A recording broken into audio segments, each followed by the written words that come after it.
আসসালামু আলাইকুম। Technique easy এডুকেশনের পক্ষ থেকে আপনাদেরকে জানাচ্ছি আন্তরিক শুভেচ্ছা ও অভিনন্দন। আজকের পর্বে আমরা গাণিতিক প্রতীক এই বিষয়ে বিস্তারিত আলোচনা করব এবং গাণিতিক প্রতীক সম্পর্কিত বেশ কিছু গুরুত্বপূর্ণ প্রশ্নের আমরা সমাধান করব। তাই আশা করি আজকের পর্বটি যদি আপনারা শেষ পর্যন্ত দেখেন তাহলে অনেক উপকৃত হবেন। সবার প্রথমে গাণিতিক প্রতীক কী? গাণিতিক প্রতীক হচ্ছে আমরা যে অঙ্ক করতে গিয়ে যত রকমের প্রতীক ব্যবহার করে থাকি, যত রকমের, এই সব কিছুই একত্রে গাণিতিক প্রতীক। যেমন গাণিতিক প্রতীক বিভিন্ন রকমের। সবার প্রথমে যেমন আমরা বলতে পারি সংখ্যা প্রতীকের কথা। আমরা যখন কোনো একটা সংখ্যা লিখতে চাই, তো সেই সংখ্যাটা লেখার জন্য আমরা যেই প্রতীকগুলো ব্যবহার করি তাদেরকেই বলা হয় সংখ্যা প্রতীক। উদাহরণ হিসেবে আমরা কি বলতে পারি? 0 থেকে 9 পর্যন্ত। 0, 1, 2, 3, 4, 5, 6, 7, 8, 9। ঠিক 0 থেকে 9 পর্যন্ত, এরপরে না কিন্তু। 0 থেকে 9 পর্যন্ত এই যে 10টা, এই 10টাকে বলা হয় সংখ্যা প্রতীক। কি প্রতীক? সংখ্যা প্রতীক। 0 একটা সংখ্যা প্রতীক, 1 সংখ্যা প্রতীক, 4 সংখ্যা প্রতীক, 5 সংখ্যা প্রতীক, 9 সংখ্যা প্রতীক। 10 এটা কিন্তু আবার সংখ্যা প্রতীক না। সংখ্যা প্রতীক হচ্ছে 0 থেকে 9 পর্যন্ত এই যে 10টা এখানে আছে, এগুলো হচ্ছে সংখ্যা প্রতীক। আমরা যে কোনো সংখ্যা লিখতে চাই এদেরকে আমাদের লাগবে।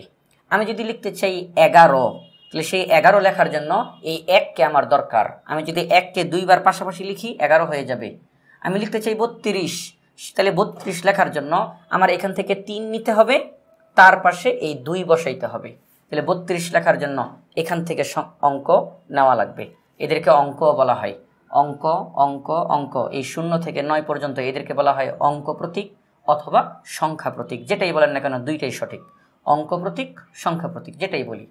তাহলে 0 থেকে 9 পর্যন্ত এদেরকে বলা হবে সংখ্যা প্রতীক, কারণ যে কোনো সংখ্যা লিখি না কেন এদেরকেই আমাদের লাগবে। এদের মাধ্যমেই আমরা সেই সংখ্যাটা লিখতে পারি। তাহলে এদেরকে বলা হয় সংখ্যা প্রতীক। সংখ্যা প্রতীক গাণিতিক প্রতীকের অন্তর্ভুক্ত। আচ্ছা, সংখ্যা প্রতীকের পরে আমরা কি বলতে পারি? সেটা হচ্ছে আমাদের প্রক্রিয়া প্রতীক। কি প্রতীক? প্রক্রিয়া প্রতীক। প্রক্রিয়া জিনিসটা কি? যেমন আমি যদি চাই 5-এর সাথে 4 একত্র করতে, একসাথে করতে, 5-এর সাথে 4 কি করতে? একত্র করতে। এই যে কাজটা আমি করতে চাই, প্রক্রিয়াটা করতে চাই, তাহলে আমি কি করব? আমি যোগ করব।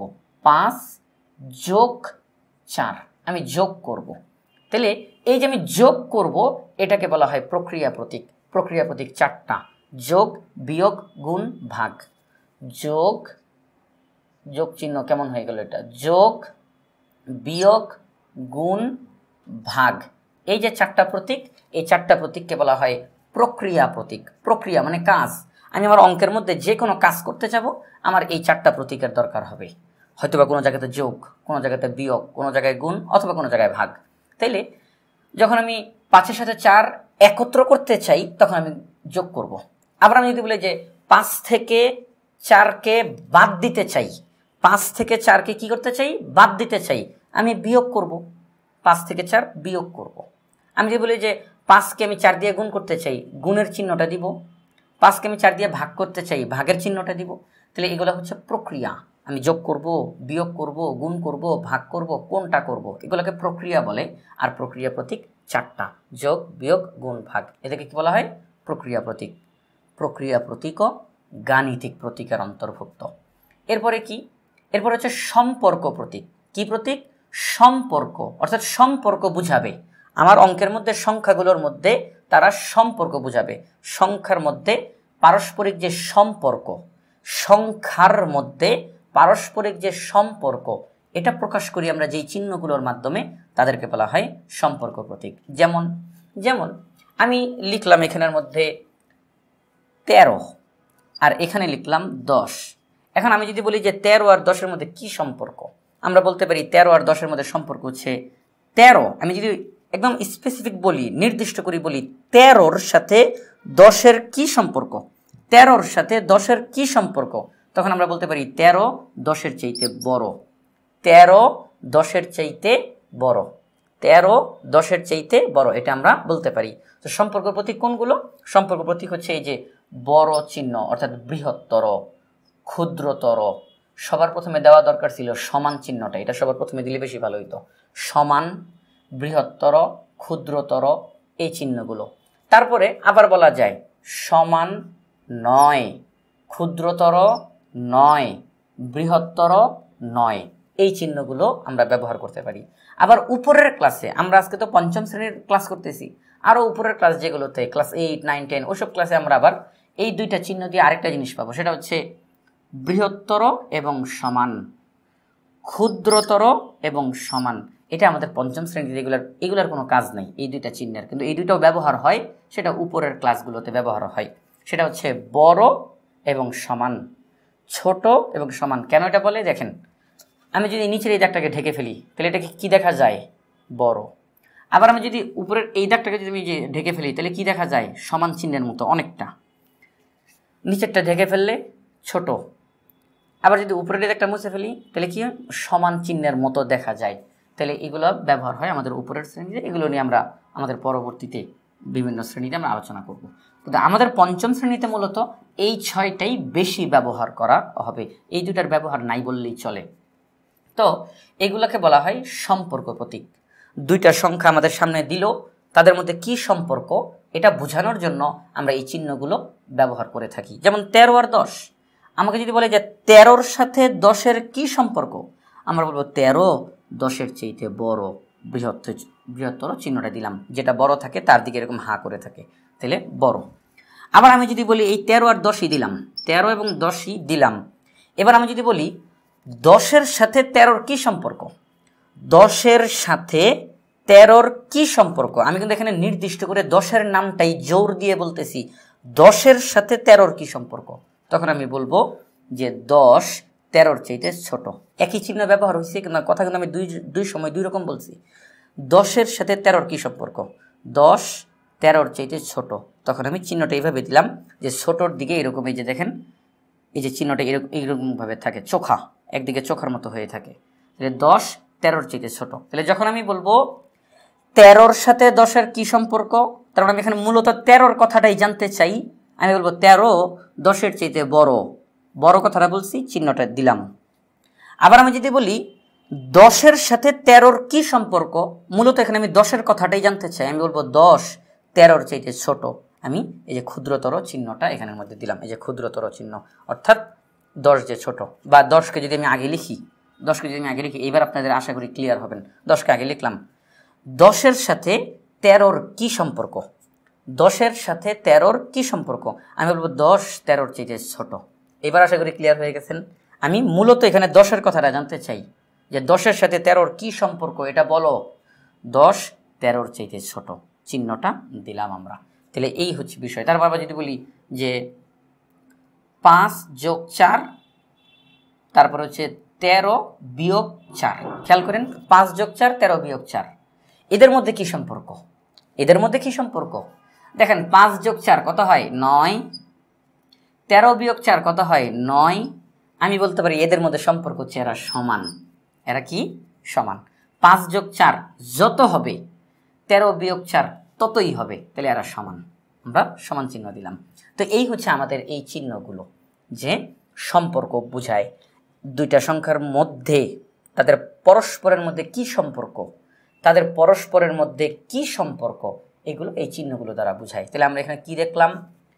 সংখ্যা প্রতীক, প্রক্রিয়া প্রতীক এবং এখানের মধ্যে সম্পর্ক প্রতীক, এই সবগুলোই গাণিতিক প্রতীকের অন্তর্ভুক্ত। অর্থাৎ আমরা যখন অঙ্ক করতে যাই, অঙ্ক করতে গিয়ে এগুলোই আমরা ব্যবহার করি, অঙ্ক করতে গিয়ে এই সংখ্যাগুলো ব্যবহার করি, অঙ্ক করতে গিয়ে এই চিহ্নগুলো ব্যবহার করি, অঙ্ক করতে গিয়ে তাদের মধ্যে কি সম্পর্ক বুঝাইতে গিয়ে এগুলো ব্যবহার করি। তাহলে এই সবগুলোই যেহেতু আমরা অঙ্ক করতে গিয়ে ব্যবহার করতেছি, এদের সবাইকে বলা হবে গাণিতিক প্রতীক।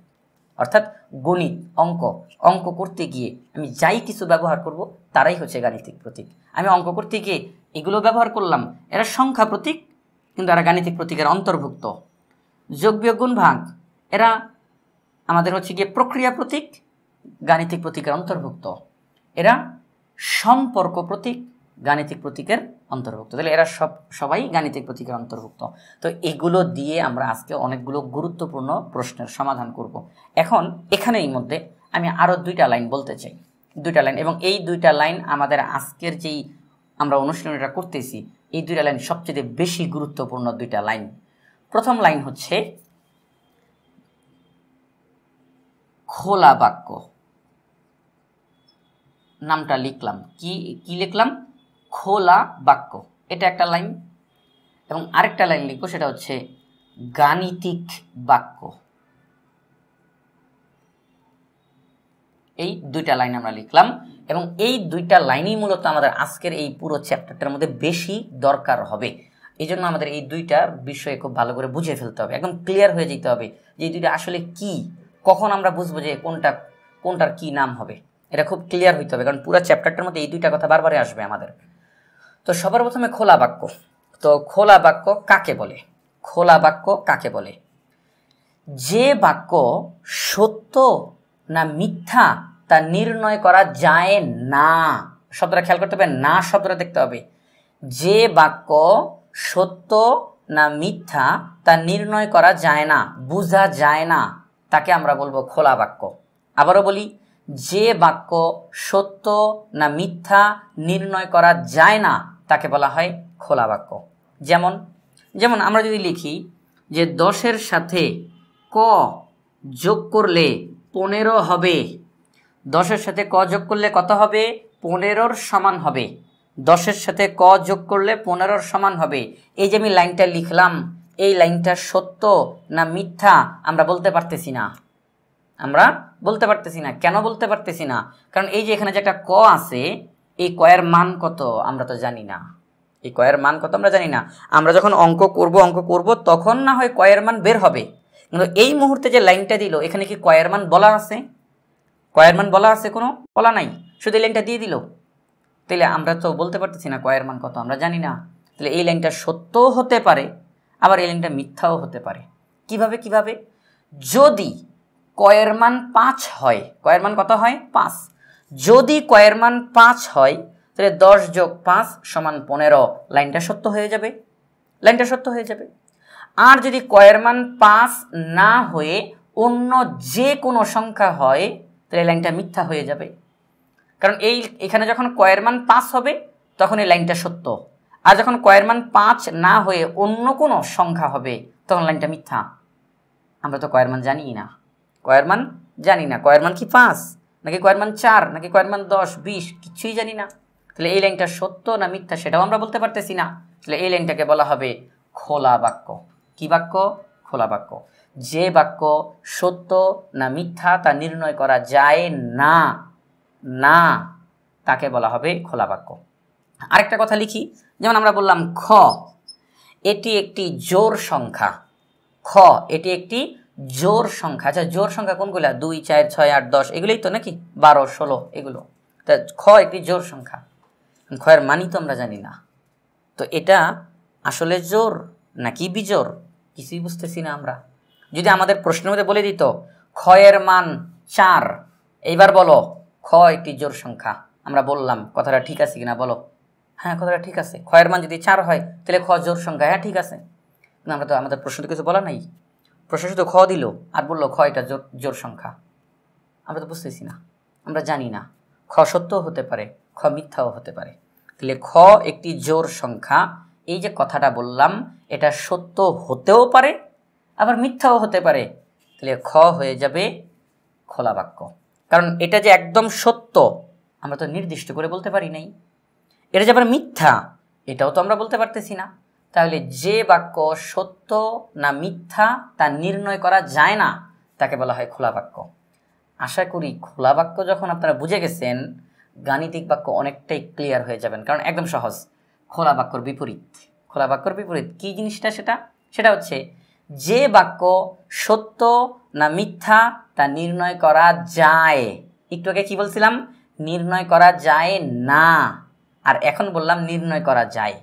তাহলে যে বাক্য সত্য না মিথ্যা তা নির্ণয় করা যায়, যে বাক্য সত্য না মিথ্যা তা নির্ণয় করা যায় তাকে বলা হয় গাণিতিক বাক্য। উদাহরণ দিই একটুখানি। যেমন আমি লিখলাম 5-এর সাথে 3 যোগ করলে 12 হবে। 5-এর সাথে 3 যোগ করলে কত হবে? 12 হবে। এই যে আমি বাক্যটা লিখলাম, এটা একটা বাক্য। এই যে বাক্যটা লিখলাম, এখন এই বাক্যটা সত্য না মিথ্যা একটু দেখি তো পারি কিনা। 5-এর সাথে 3 যোগ করলে হয় 8 সমান 12। বলেন 8 আর 12 কি সমান? 8 আর 12 কি সমান? না, সমান না। কিন্তু আমরা তো বলতেছি সমান, এখানে তো বলা আছে সমান। তার মানে এই লাইনটা ভুল, এই লাইনটা কি মিথ্যা, এই লাইনটা মিথ্যা, আমরা বুঝে গেছি, আমরা ক্লিয়ার, এই লাইনটা মিথ্যা। তাহলে এটাকে আমরা বলবো গাণিতিক বাক্য। কি বাক্য? গাণিতিক বাক্য। কারণ এই বাক্যটা সত্য না মিথ্যা এটা আমরা নির্ণয় করতে পারছি, এটা আমরা নির্ণয় করতে পারছি যে হ্যাঁ এই বাক্যটা মিথ্যা, এটা সত্য না, এটা আমরা নির্ণয় করতে পারছি, তাহলে আমরা বলবো এটা গাণিতিক বাক্য। আবার আমরা লিখলাম যে 5কে 4 দিয়ে গুণ দিলে হয় 20, 4কে 5 দিয়ে গুণ দিলে 20-এর সমান হয়। কথাটা কি সত্য না মিথ্যা একটু দেখি। 4 5 20 সমান 20, হ্যাঁ কথাটা সত্য। তাহলে এই লাইনটা সত্য, এটা আমরা নির্ণয় করতে পারছি, তাহলে এটাকে আমরা বলবো গাণিতিক বাক্য। কি বাক্য?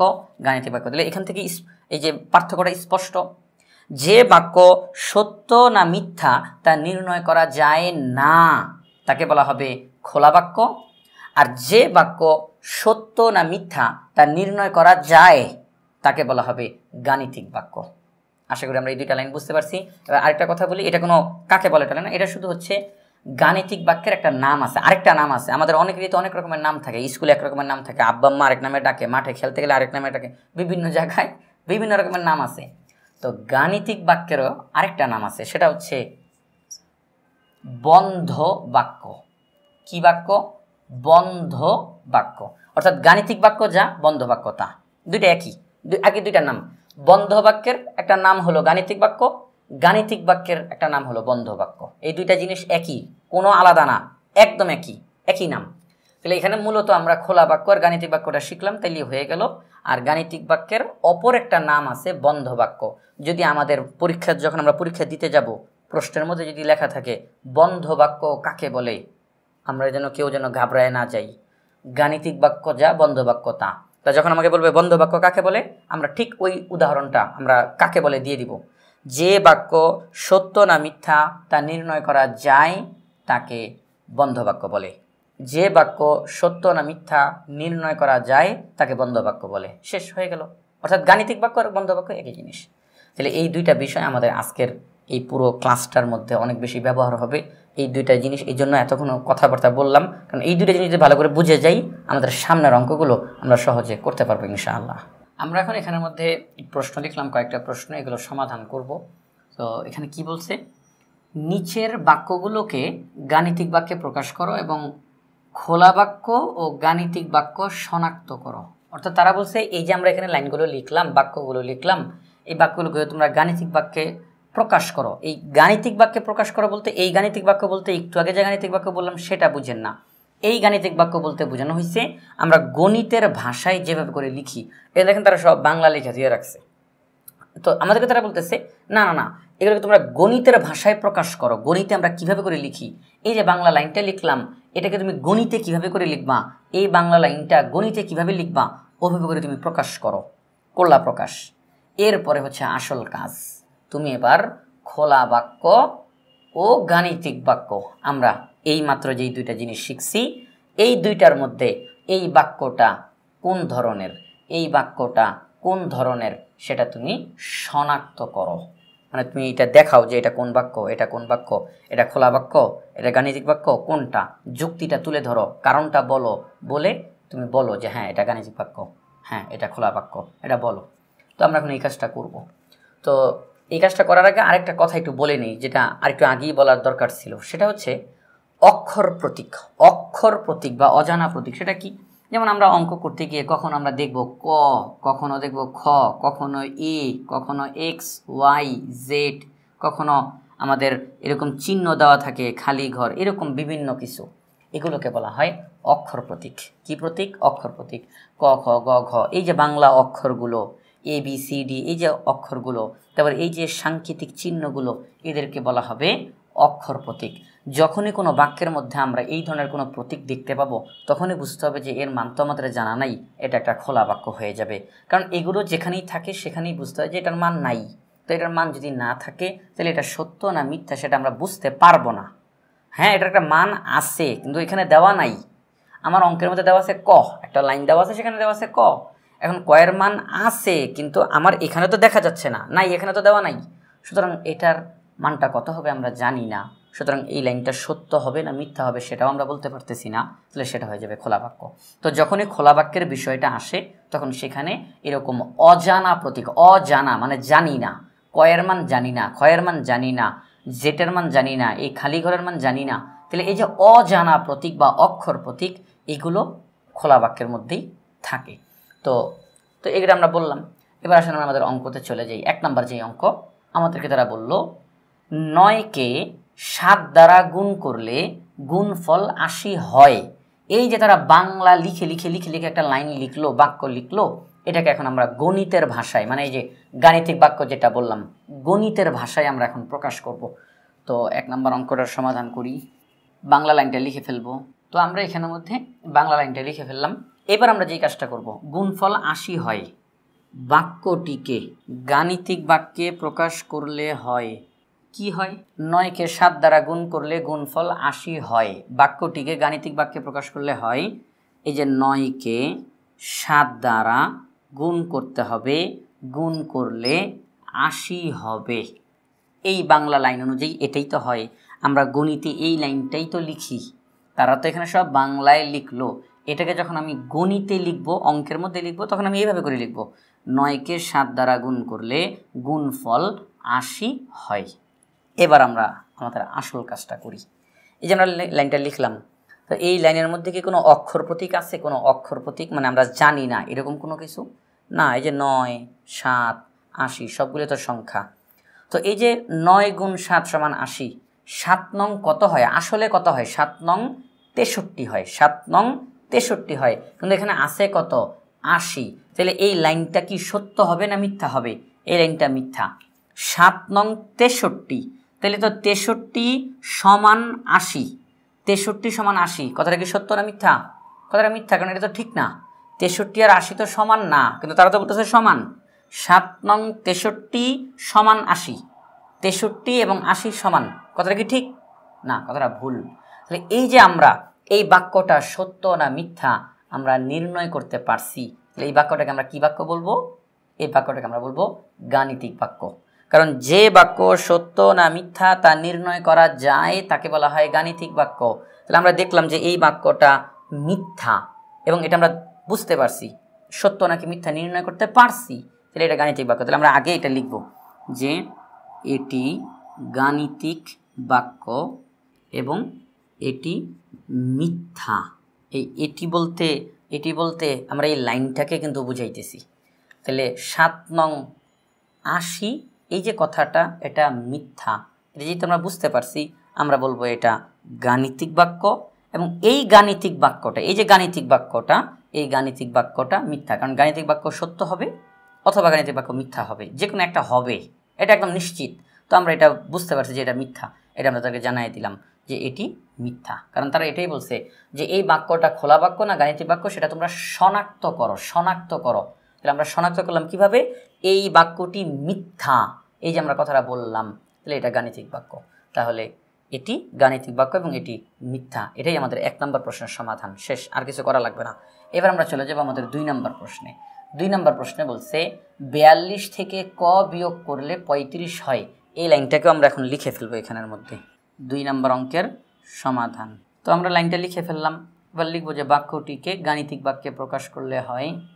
তো আমাদের এদিকে যেহেতু জায়গা কম আমরা একটু পাশাপাশি লিখতেছি। তাহলে এই যে 42 থেকে ক বিয়োগ করার কথা বলছে, তাহলে 42 থেকে আমরা ক বিয়োগ করব, তাহলে কত হবে? 35 হবে। এটা আমাদের এই বাংলা লাইন অনুযায়ী আমরা লিখলাম, 42 থেকে ক বিয়োগ করলে 35 হয়। এখন কথা হলো 42 থেকে ক বিয়োগ করলে 35 হয়, এই বাক্যটা সত্য না মিথ্যা সেটাকে আমরা বুঝতেছি কিনা? না, আমরা বুঝতেছি না, কারণ 42 থেকে যদি আমরা 7 বিয়োগ করি তাহলেই 35 হয়। এখন কয়ের মান যে কত সেটা আমরা জানি না, হতে পারে কয়ের মান 7, সেই ক্ষেত্রে এই বাক্যটা সত্য, আবার হতে পারে কয়ের মান 7 না, অন্য কোনো সংখ্যা, তাহলে বাক্যটা মিথ্যা। তাহলে এখন এই বাক্যটা যে সত্য না মিথ্যা সেটা আমরা নির্দিষ্ট করে বলতে পারতেছি না, তাহলে আমরা বলবো এটি একটি খোলা বাক্য, এটি একটি খোলা বাক্য। তাহলে আমরা এখানে লিখে দিই যে বাক্যটি সত্য না মিথ্যা তা নির্ণয় করা যায় না। তো আমরা তো এখানের মধ্যে লাইনটা লিখলাম বাক্যটি সত্য না মিথ্যা তা নির্ণয় করা যায় না, অতএব এটি খোলা বাক্য। এটাই হচ্ছে আমাদের এই অঙ্কের উত্তর। তো 2 নম্বর অঙ্কের সমাধান কি? 42 থেকে ক বিয়োগ করলে 35 হয়। বাক্যটিকে গাণিতিক বাক্যে প্রকাশ করলে হয় 42 বিয়োগ ক সমান 35। যেহেতু এখানে একটা ক আছে, ক এর মান আমাদের জানা নাই, সুতরাং বাক্যটা সত্য না মিথ্যা আমরা বলতে পারতেছি না। লাইনটা লিখে দিলাম, বাক্যটি সত্য না মিথ্যা তা নির্ণয় করা যায় না। আরেকটা কথা বলি, এই লাইনটা আপনারা চাইলে লিখতেও পারেন, নাও লিখতে পারেন। বাক্যটি সত্য না মিথ্যা তা নির্ণয় করা যায় না, এই যে লাইনটা লিখলাম, এটা না লিখলেও কিন্তু কোনো সমস্যা নাই, কোনো সমস্যা নাই। তো এই লাইনটা সত্য না মিথ্যা তা নির্ণয় করা যায় না, সুতরাং এটা খোলা বাক্য। আমাদের 2 নম্বর প্রশ্নের সমাধান হয়ে গেল। 3 নম্বর প্রশ্নের সমাধানের দিকে তাকাই। 3 নম্বর প্রশ্নটা কি বলছে? 120কে 40 দ্বারা ভাগ করলে ভাগফল 3 হয়। এটার সমাধানও আমরা করি, এটার সমাধান করব। 120কে 40 দ্বারা ভাগ করলে ভাগফল 3 হয়। তাহলে আমরা কি লিখব? 120কে 40 দ্বারা ভাগ করলে ভাগফল 3 হয়। বাক্যটিকে গাণিতিক বাক্যে প্রকাশ করলে হয় 120 ভাগ 40 সমান 3। এখন 120কে 40 দ্বারা ভাগ করলে তো সত্যি সত্যিই 3 হয়। তাহলে বাক্যটা সত্য না মিথ্যা এটা আমরা বুঝতে পারছি, বাক্যটা সত্য। তাহলে এটা কী হবে? গাণিতিক বাক্য। ঠিক ক নাম্বারটার মতো করে দিব যে এটি গাণিতিক বাক্য এবং এটি সত্য। এটি সত্য। কি লিখব? এটি সত্য, কারণ 120কে 40 দ্বারা ভাগ করলে 3 হয়, এটাই সত্য। আমরা লিখব এটি গাণিতিক বাক্য এবং এটি সত্য। শেষ, আমাদের 3 নম্বর অঙ্কের সমাধান হয়ে যাবে। আমরা এখন নতুন করে আরেকটা প্রশ্ন লিখলাম। আমাদের এই প্রশ্নতে বলা হয়েছে নিচের খোলা বাক্যগুলোর অজানা প্রতীকের মান বের করো যেন বাক্যগুলো সত্য হয়। খুব গুরুত্বপূর্ণ একটা কথা বলছে যে তারা এখানের মধ্যে আমাদেরকে 2টা প্রশ্ন দিল, 1 নম্বর 2 নম্বর 2টা প্রশ্ন, এবং 2টা প্রশ্নের মধ্যেই তারা অজানা প্রতীক, মানে যেই প্রতীকের মান আমরা জানি না, আমাদের জানা নাই, তারা বলছে ওই যে অজানা প্রতীকগুলো তাদের তোমরা মান বের করবা, যে আসলে তাদের মান কত হবে, এবং মানগুলো এমনভাবে বের করবা যাতে করে এখানে তারা পুরো লাইনটা দিয়ে যেটা বুঝাইতে চায় এটা যেন সত্য হয়। মানগুলো এমনভাবে বের করতে হবে যেন বাক্যগুলো সত্য হয়। এই বাক্যতে যেই কথাটা লেখা আছে পুরা কথাটা যেন সত্য হয়। আমি এই অজানা প্রতীকের মান এমনভাবে বের করব যেন পুরো বাক্যটা সত্য হয়। আমি এই অজানা প্রতীকের মান এমনভাবে বের করব যে এই পুরা বাক্যটার মান সত্য হয়। এটাই তারা বুঝাইতে চাইছে যে তোমরা খোলা বাক্যগুলোর অজানা প্রতীকের মান বের করো যেন বাক্যগুলো সত্য হয়। আমরা করব। 1 নম্বর প্রশ্নে কি বলছে? একটি ত্রিভুজের ক বাহু আছে। একটা ত্রিভুজের ক বাহু আছে। আচ্ছা, এই যে ক বলল, আমরা তো ক এর মান জানি না। এখন ক এর মান কত? যেহেতু ক এর মান জানি না, তাহলে এই বাক্যটা খোলা বাক্য বলাই আছে, এটা একটা খোলা বাক্য। এখন আমাদেরকে এই ক এর মান বের করতে হবে। এই যে অজানা প্রতীক, মানে মান জানা নাই, অজানা প্রতীক, তার মান বের করব। একটি ত্রিভুজ, কয়টা ত্রিভুজ? একটি ত্রিভুজের ক বাহু আছে। বাহু নিয়ে কথা হচ্ছে, ত্রিভুজের বাহু নিয়ে কথা হচ্ছে। আচ্ছা, আমরা কি জানি একটা ত্রিভুজে কয়টা বাহু থাকে? একটা ত্রিভুজে 3টা বাহু থাকে। তারা বলতেছে একটি ত্রিভুজের ক বাহু আছে, আর আমরা জানি একটা ত্রিভুজের 3টি বাহু আছে। তাহলে আমরা বলবো এই ক এর মানই হচ্ছে 3। ক এর মানই হচ্ছে 3। আমি ক না লিখে যদি আমি এখানে 3 বসাইতাম, তাহলে আমার এই লাইনটা সত্য হয়ে যেত, তাহলে আমি ক এর মান হবে 3। তো এটা মুখে তো বলবো না, আমরা এখানে লিখে দেখাবো। সমাধান 1, আমরা জানি একটি ত্রিভুজের 3টি বাহু থাকে। তো এই যে আমরা লাইনটা লিখে ফেললাম, একটি ত্রিভুজের 3টি বাহু থাকে, অতএব ক সমান 3। কারণ তারা বলতেছে একটি ত্রিভুজের ক বাহু আছে, আমরা বলতেছি একটি ত্রিভুজের 3টি বাহু আছে। তাহলে ক এর জায়গাতে যদি আমরা 3 বসাই তাহলেই তো বাক্যটা সত্য হয়। ব্যাস, ক এর মান 3। কি লিখলাম? ক সমান 3। ক সমান 3 মানে ক মানেই 3, 3 মানেই ক। তাহলে এই ক এর বদলে আমরা এখানে 3 বসাইতে পারি, তাহলে বাক্যটা সত্য হবে। তারা এটাই বলছে যে এটা একটা খোলা বাক্য, তোমরা এই অজানা প্রতীকের মান বের করো এবং এমনভাবে বের করো যে বাক্যটা সত্য হবে। তা ক এর মান যদি 3 হয় তাহলেই বাক্যটা সত্য হয়, আর 3 না হয়ে অন্য কোনো সংখ্যা হলে বাক্যটা মিথ্যা হয়ে যাবে। কিন্তু তারা আমাদেরকে বলে দিছে বাক্যটা সত্য হওয়া লাগবে। তাহলে আমরা বলতে পারি ক এর মান 3। তাহলে আমরা এখানে লিখে দিব যে অতএব ক এর মান 3 হলে বাক্যটি সত্য হবে। উত্তর 3। এবার 2 নম্বর প্রশ্নের সমাধান করি আমরা। তো 2 নম্বর প্রশ্নে কি বলছে একটু দেখি। 2 নম্বর প্রশ্নে কি বলল? 2 নম্বর প্রশ্নে বলল ক টাকার জিনিস কিনে 50 টাকা দিয়ে 23 টাকা ফেরত নেওয়া হলো। খুব ভালো করে বুঝতে হবে, আমি ক টাকার জিনিস কিনলাম। ক টাকা, ক মানে কত আমরা জানি না। ক টাকার জিনিস কিনলাম, কিনে আমি যখন দোকানদারকে 50 টাকা দিলাম, দোকানদার আমাকে আবার 23 টাকা ফেরত দিয়ে দিল। আচ্ছা একটা জিনিস বলেন তো, 23 টাকা যে ফেরত দিল কেন দিল? তার কারণ আমি দোকানদারকে টাকাটা বেশি দিছি, তিনি টাকাটা বেশি দিয়ে ফেলছি, তিনি আমাকে এখন ফেরত দিয়ে দিয়েছেন। কারণ আমি যেই পরিমাণ টাকার জিনিস কিনছি আমি দোকানদারকে তার চেয়েতেও বেশি টাকা দিয়ে ফেলছি, এজন্য দোকানদার আমাকে টাকা ফেরত দিছে। দোকানদার আমাকে টাকা ফেরত দিছে। তাহলে আমি কয় টাকার জিনিস কিনলাম? ক টাকার জিনিস কিনলাম, দোকানদারকে দিলাম কত? 50। দোকানদার বা আমাকে ফেরত দিয়ে দিল কত? 23। একটা জিনিস আমাদেরকে এখানে এই কয়ের মান বের করতে হবে। তার আগে একটা জিনিস একটু বলি, সেটা হচ্ছে আমি মনে করেন আমি জিনিস কিনলাম 7 টাকার, আমি এমনি বলতেছি, এটা অঙ্ক না, এমনি বলতেছি 60 টাকার জিনিস কিনলাম, কিন্তু আমি দোকানদারকে দিলাম 10 টাকা। কয় টাকা? 10 টাকা দিলাম। কয় টাকা দিলাম? 10 টাকা দিলাম। তাহলে আমি জিনিস কিনলাম 7 টাকার, কিন্তু দোকানদারকে দিলাম আমি 10 টাকা। তাহলে দোকানদারকে কি আমি বেশি টাকা দিয়ে দিছি না? কয় টাকা বেশি দিছি? 3 টাকা বেশি দিছি। তাহলে সে আমাকে 3 টাকা ফেরত দিয়ে দিবে। কয় টাকা ফেরত দিয়ে দিবে? 3 টাকা ফেরত দিয়ে দিবে। তাহলে সে যখন আমাকে 3 টাকা ফেরত দিবে, তাহলে আমি যেই পরিমাণ জিনিস কিনলাম আর এই যে সে আমাকে ফেরত দিল, এই দুইটা মিলে হবে আমি তাকে কত দিছি। আমি দোকান থেকে জিনিস কিনছি 7 টাকার, দোকানদার আমাকে ফেরত দিছে 3 টাকা, তার মানে বুঝতে হবে আমি দোকানদারকে টাকা দিছি 10 টাকা। 7 টাকার জিনিস আর তিনি ফেরত দিল 3 টাকা, টোটাল মিলে হয় 10 টাকা, তার মানে আমি দোকানদারকে 10 টাকা দিছি। আমার কেনা জিনিস এবং আমাকে ফেরত দিল যেই পরিমাণ টাকা, দুইটা মিলে বোঝা যাবে আমি দোকানদারকে কয় টাকা দিছি। আচ্ছা আমি 60 টাকার জিনিস কিনছি, তো দোকানদারকে যদি আমি 60 টাকাই দিতাম তাহলে দোকানদার আমাকে আবার কিছু ফেরত দিত? কিছুই ফেরত দিত না, কারণ আমি যেই পরিমাণ জিনিস কিনছি আমি ওই পরিমাণ টাকাই দিছি। সে আমাকে ফেরত দিবে কেন? ফেরত দিবে তো তখন যখন আমি অতিরিক্ত টাকা দিয়ে দিব তাকে।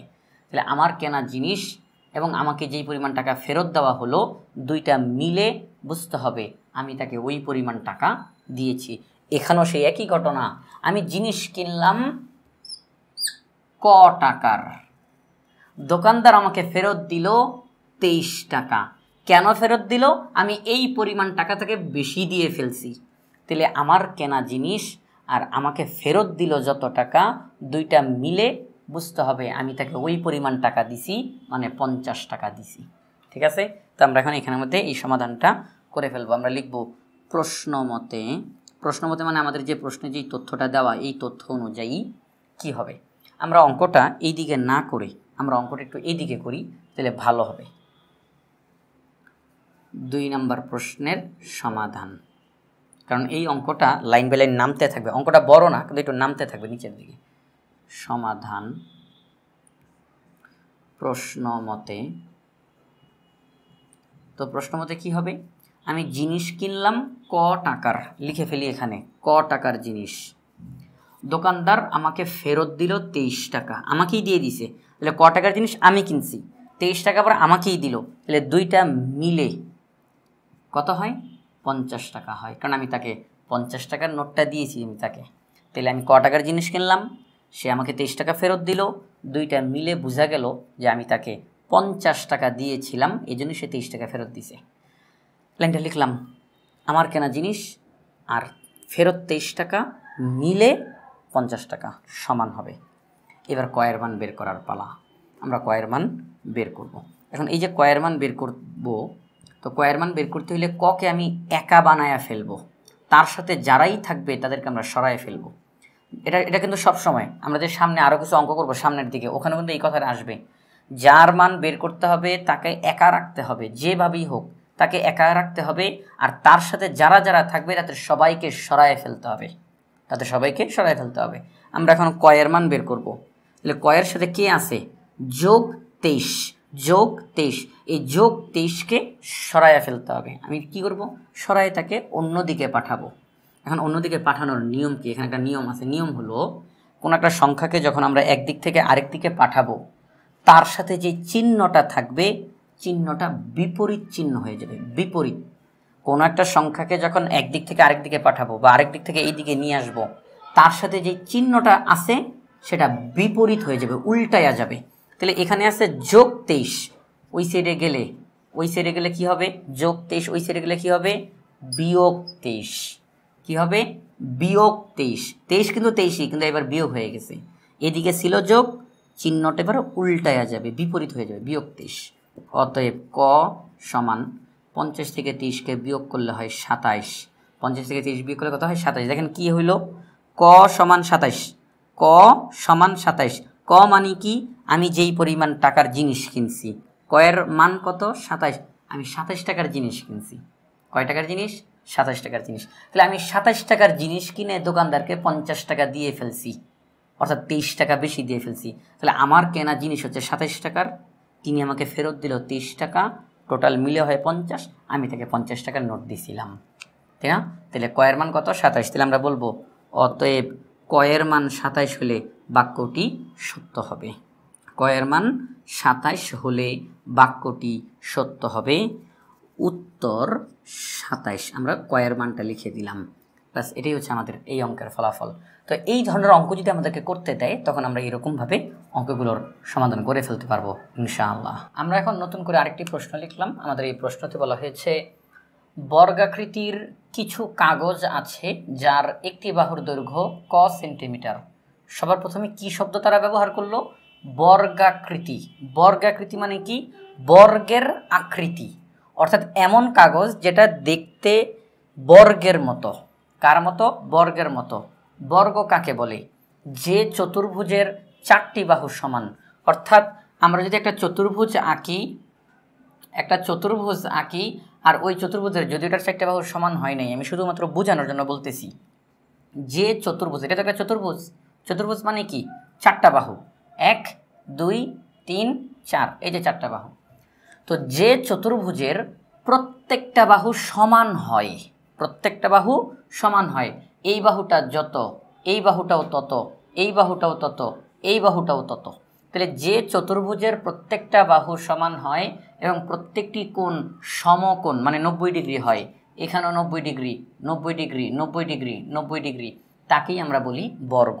তাহলে যে চতুর্ভুজের প্রত্যেকটি বাহু সমান এবং প্রত্যেকটি কোণ সমকোণ অর্থাৎ 90 ডিগ্রি, তাকেই বর্গ বলা হয়। তো আমাদেরকে তারা বলল যে এমন কিছু কাগজ আছে যেই কাগজগুলো বর্গের আকৃতির, অর্থাৎ কাগজগুলোর সাইজ দেখতে বর্গের মতো মনে হয়। কার মতো? বর্গের মতো।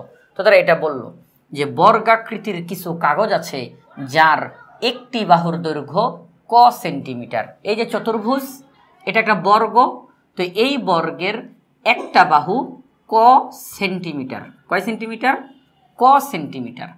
এটা আমাদেরকে তারা জানাইল, এই তথ্যটা তারা দিল। এবার প্রশ্ন, ক নাম্বার প্রশ্ন, বর্গাকৃতি কাগজটির পরিসীমা কত? কি জানতে চাইছে তারা? পরিসীমা। যে বর্গাকৃতির যেই কাগজটা, অর্থাৎ বর্গের মতো দেখতে যেই কাগজটা, তার পরিসীমা কত সেটা তোমরা নির্ণয় করো। এখন কথা হলো পরিসীমা কাকে বলে?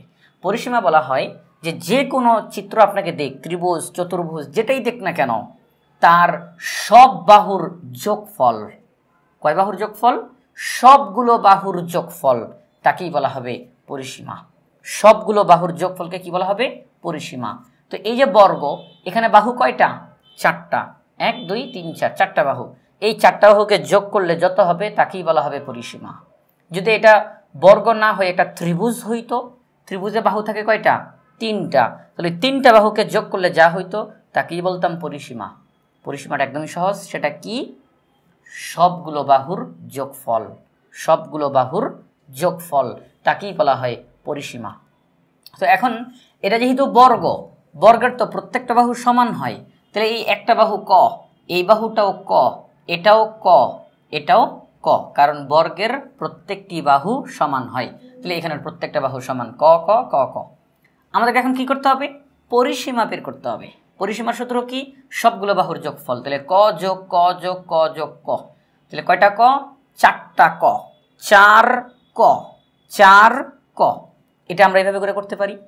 আবার আরেকভাবে করা যায়, সেটা হচ্ছে এখানের চারটা বাহুই তো সমান, চারটা বাহুই তো সমান, যেহেতু শুধুমাত্র এটা এখানের জন্যই, অন্য কোনো ক্ষেত্রে না।